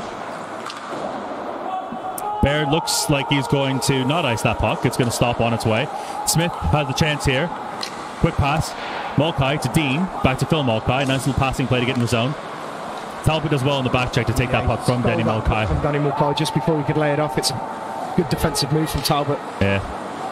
Smittle's pass to the front finds Talbot left in the middle by himself. He's got Laverick in his save. Massive save. What a fantastic save. What an absolute lifeline that Laverick has just given this team. And yes, the Thunder's iced the puck, but you know what? After that opportunity that Slough just had then, I think they take that over, leaving Talbot of all people in the middle of the rink by himself. Ooh, mama. He went for the fake shot and he got Graham to bite as well, like a big old kipper, and Graham's recovered very well. And he's flashed whatever leather he had on him at the time to stop that puck from going in the net. Any piece of leather will do at that point. Absolutely. So off the reset here, Danny Mulcahy has the puck on the boards. Just shows you how quick a hockey game can change, doesn't it? Yep. You leave one guy in the middle by himself, you put your head down for just a couple of seconds and somebody floats in behind you. Yep. And, if that biscuit finds its way over to that guy's tape, 9 out of 10 times it's bad news. It's dangerous, yep. He had a lot of time there, probably only 3 or 4 foot from the edge of Graham Laverick's crease, and he had a lot of time there to do what he wanted with it. And he did what he wanted to do with it. It just didn't quite come off because Graham made the save that I don't think Talbot expected to find in front of him. So, I mean, I'm still a little gobsmacked, if I'm honest. Right, so third time lucky here, hopefully. There's 2 opportunities during the game here that I think the Slough had one earlier with Smittle making that fantastic, almost a guaranteed goal situation save. Yep. And then just another one then coming from the Slough forwards. Oh, and Ralph's going to take a penalty here. He pulls down Bobby Chamberlain behind the net. There's another little cross-check in the back as well. Graham taking himself for a little skate. The whistle long gone, but... So Ralph will sit for 2 or less. 6:44 left in this third period. 4-4 game. And it looks like Thunder are going to have... There's been, I feel one too many penalties coming from both teams. I think it slowed the game. I say slowed the game down. I don't mean as in speed-wise. These guys are working really hard out there. There's no doubt about it. But what that does to the teams is special plays. Their legs started to get tired. So then when it goes 5-on-5, they've still got to go out there and do their job normally. And they've spent a lot of time on the pad. Saying that, it's been about even both sides, hasn't it? I think, Slough have found themselves sat in the penalty box just as much as the Thunder here. And that will be having an effect on the teams. Yep. So off the face-off, a whole bit of chaos ensues. And now we end up with Chamberlain with the puck. Ferguson. Harry Ferguson and having words with Moore. Having words with Moore in the middle. They seem to follow each other around like a couple of Valentines. looks like Ferguson's come off slightly better than Moore. Yeah. I think the referee might be going along the lines here that you're both doing it. Both involved. You either both go and sit in the box, or neither of you do and you play some hockey. Get on with it, boys. So yeah, but fair play to Moore. He didn't back down from it. Pass on the wing to Barnes-Garner. Slightly behind him, just threw him off pace a little bit. Ferguson in the corner. Watched there by Redmond, so he can only chip it around to Chamberlain. Chamberlain up to Adams at the top. Adams to White. White with a quick shot into the pads, and the rebound in the pads as well. Ooh, looks like Ferguson caught a stick there unintentionally. Chamberlain on the half wall, trying to find Barnes-Garner. Milton Keynes look like they've got a serious bit of time here. This could be dangerous for the Slough. Yeah, they just need to get this set up properly. Barnes-Garner tries to find that cross seam, but a good stick intervention there negates that. Adams shot from the point, doesn't get all the way through. Ferguson almost trips Redmond there, but he doesn't. Chamberlain now, watch there by Talbot and Redmond. Puck's then out and down the ice. To find themselves a bit of a changing opportunity. Alex White looks to turn the puck up quickly and get his legs moving though. 25 seconds left here on the power. He stepped up really well there. Met there by Norris, yeah. Really good play there by Norris. Good, finds Chamberlain, but he's met there by a Slough defender, English. English wants a piece of Chamberlain, and Adams is going to take a both. So the referee's blown his whistle. Do you know what? I'm not going to have a go at the referee here because they were both doing it, they both deserved it. But the referee didn't see it. Yeah. I was sat here looking at the referee, waiting for him to put his arm up, and his head did not leave the puck. So I don't quite know on what grounds he's making the call, but he's got it right. So maybe call it pigeon's instinct. Maybe. Zebra's instinct. But let's assume that he's got some instinct. Maybe he's got a third eye. Maybe he's got a maybe there's an umpire official with a radio somewhere, because I'm pretty sure he weren't watching what was happening. Either way, they've both gone in the box. They've both gone. They're both having it. It's getting feisty out there, though. It was happening with Ferguson and Moore just a minute ago, and now it's just happened with Bobby Chamberlain and... it was English? I think it was English. I think it was English, maybe, okay. But that'll go down as probably as a coincidental penalty, which it has. We're still 5-on-4 in favour of the Thunder, and we're going to a centre-ice face-off. 12 seconds left before Ralph rejoins the fray. It does mean that because of that Bobby Chamberlain and English will find themselves being stuck in there for potentially more than 2 minutes, because they will have to wait for a whistle before they come back out the box. Yes, indeed. Stretch pass through the middle. Ooh, Good was lining up Talbot there on that play, but Talbot didn't touch the puck, so Good made the right call there to let him go. Leave him alone, that's right. Yeah. Back to even strength now. Looked like O'Flaherty was hooked a long way coming out of that zone. Beaumoulin potentially getting his stick into Norris's midsection as well. But hey, easy come, easy go. Goes both ways. Bradley's back for the puck. His pass. Beaumoulin and Connor Good both end up going for that pass. Beaumoulin now to Good. Good's quick shot. Easily saved there with the big pads. Those big pillows of Smittle. Good again. Sharp angle. Goes off a Ralph skate. Good to Beaumoulin. Beaumoulin looking to the front of the net. Pass doesn't make it there. It was a big ass to try and get the puck through. Yeah. That many legs there, and then massive pads of Smittle. Puck comes back to Adams, not cleared in the zone. He leaves it there for Phil Mulcahy, fresh on the bench. Although with 4 minutes left in third, I don't know how fresh someone can be, but fair enough. Smith, top of the zone. His shot is blocked by Norris. Out for them leg pads there on that D-man shot. Yep. Smittle has a bit of a step on the outside, drops it off for Norris. Norris returned pass for Smittle, but he didn't know anything about it. Yeah, I think Norris would have done probably well to got the shot off there, to be honest. Yeah, you'd think he'd be looking to shoot that. Yeah, Jules Smith just took him in behind the goal line, and he didn't have the support he thought he had. Yeah, Adams trying to find Phil Mulcahy. He was wanting that pass. It does hit his stick, so there's no icing. Baird rips that all the way around, but White's there to stop that from leaving the zone. Sam Dean's hot on that puck, but it's shipped up and off the boards, almost ends up in the bench. O'Flaherty swinging through his own zone. Hits Alex White. White's got Dean moving to him, but White carries in himself. Driving towards that net, turns back. Phil Mulcahy's in the high slot. He kind of wanted that puck, but the pass wasn't on for him. Then Dean turning away from Baird, goes back in to Phil Mulcahy. Mulcahy steps out and almost hit Alex White. The back post. Yeah, if that was Julian Smith, maybe. If he's got that right-handed shot, ooh, you never know. Danny Mulcahy pursuing Lindgren over there. Lindgren chips to Moore. Moore chips it past O'Flaherty, but White's going to be able to recover this puck. Off the boards to O'Flaherty. O'Flaherty finding it in his skates. Goes around behind the goal past White. Instead of hitting Mulcahy, he goes back to O'Flaherty. O'Flaherty off the wall to Barnes-Garner, but it's going to get out of the zone.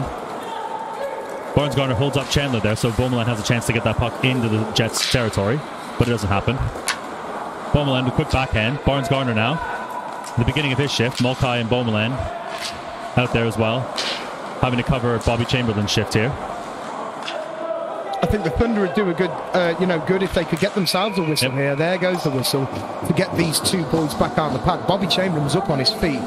Yeah, he was 40 seconds waiting to come out of the box there. So big power play coming now for Thunder. Baird's going to go for a hook, I believe, or maybe a trip. Okay, so Thunder find themselves with 2 minutes on the clock.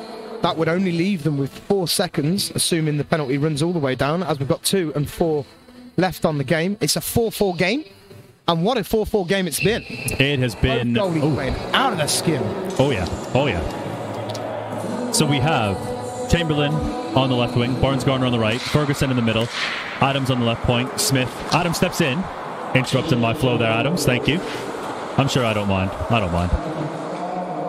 But it's coming together on the boards, and whistle's gone again. Is something being called? Looks like Henry Adams is on his knees. He's got up, but something's... Or is the face-off... I think it's just face-off outside.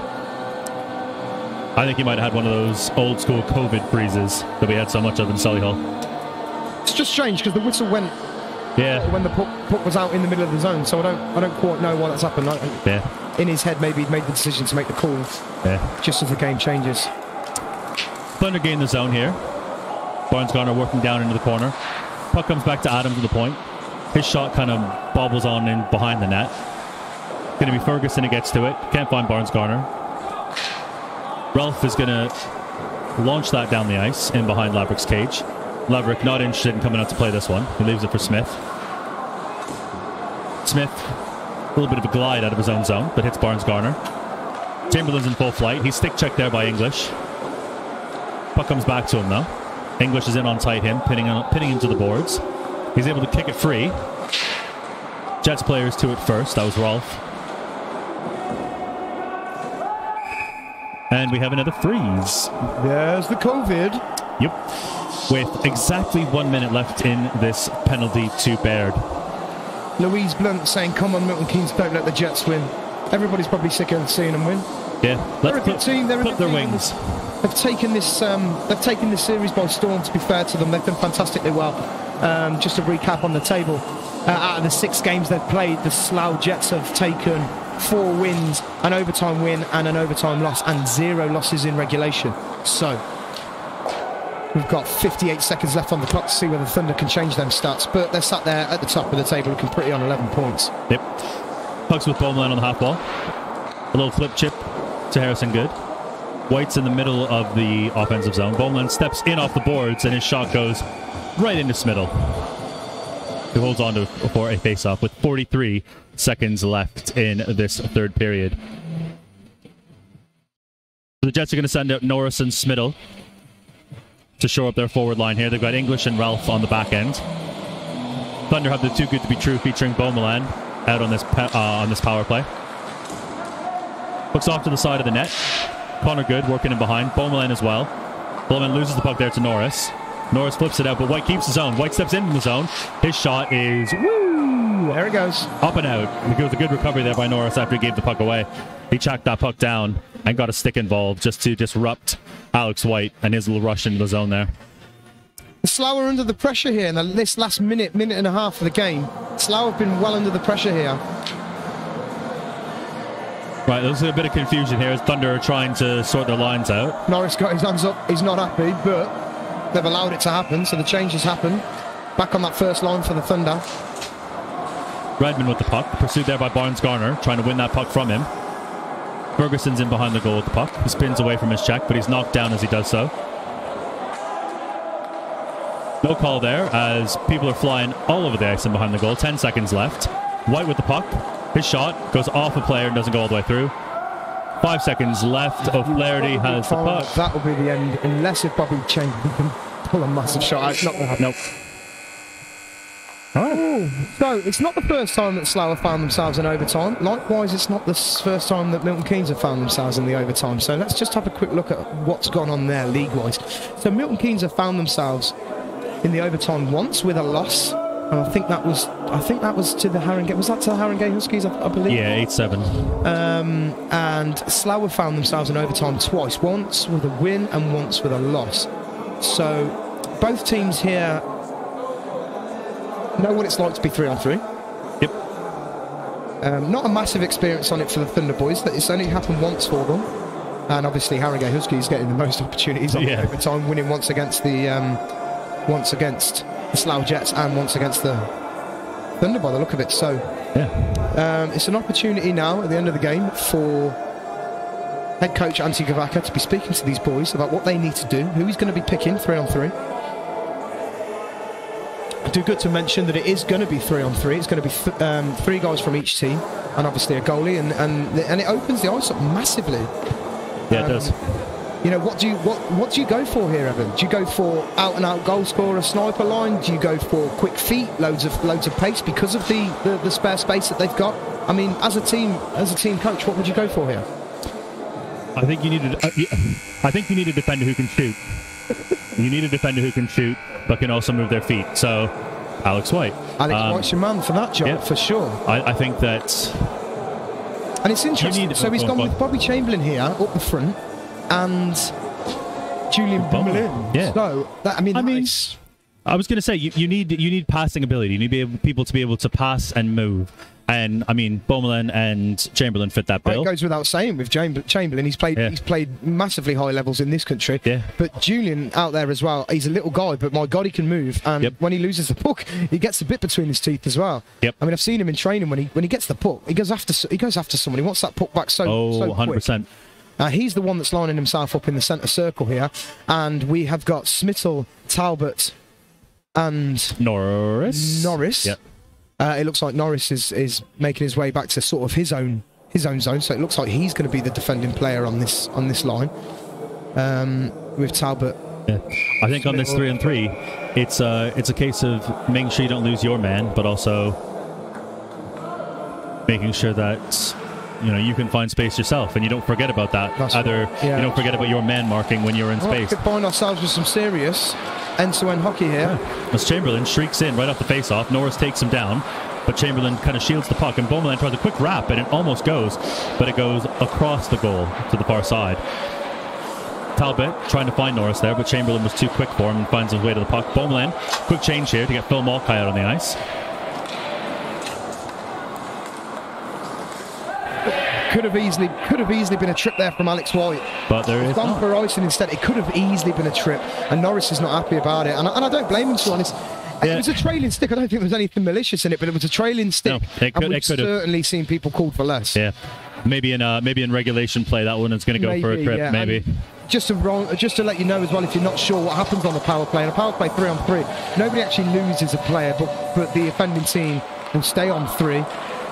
But the player that was fouled will get another player to their ranks, so it'll actually go 4-on-3. Oh, there's a chance for Smittle here. No, there's not.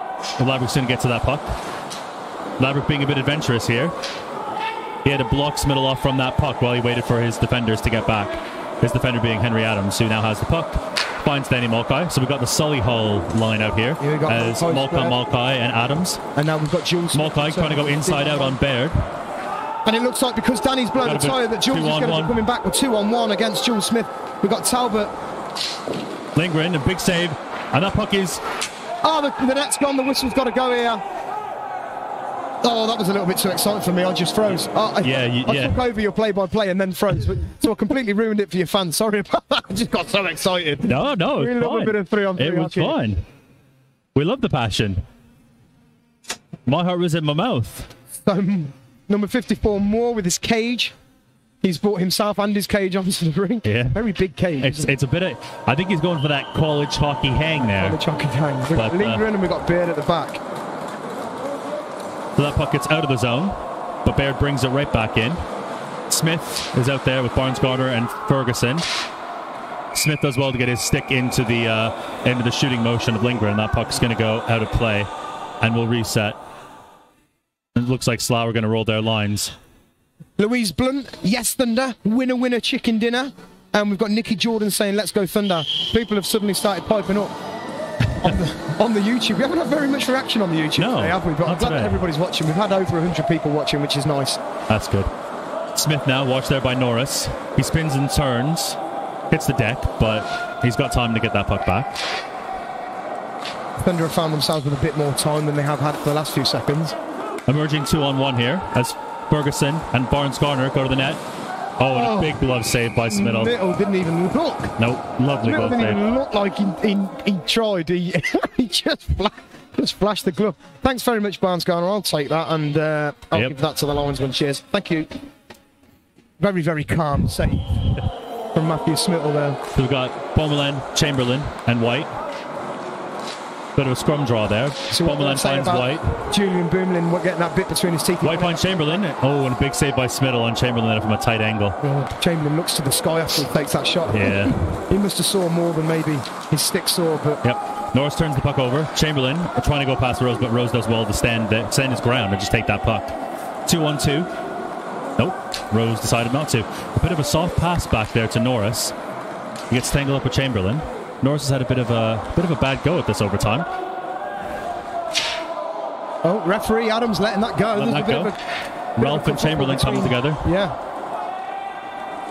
Norris finds Rose. Bit of an open side, and he found the goal. He's found the net. We had two Thunder guys going straight to the goal with the puck, and fortunately for Thunder, the captain snuck in behind down the right-hand wing. Found himself some space. To be honest, I don't know how he's got that puck in. It looks a lot cleaner than it probably was, because it was, again, another right-hand shot coming from the right-hand wing, finding that left-hand corner. So it's a really, really well-placed shot. Slough with a massive celebration right in front of the Thunder guys. But the Thunder guys have made their way straight over to Laverick. Goal scored with 2 minutes 27 left on that 5-minute clock. But the Thunder have taken a point from Slough, which is going to be good. I feel that Graham was probably a little bit too close to his glove side post there. You know, giving the captain a little bit more room to shoot than maybe he should have. But what an exciting overtime there. That was good. You know, Smittle taking a couple of shots there from the guys in black, and likewise Graham doing the same down, you know, in the Thunder end. Yeah, it looks like he froze him on that shot. I think he thought that Rose was going to go glove side, and then went back across his body. Yeah, the Thunder players have both collapsed onto that one puck carrier and allowed Rose the opportunity to go down and score that overtime winning goal there. And as we do the man of the match, that'll be Rose. So it looks like the captain for them to take the man of the match.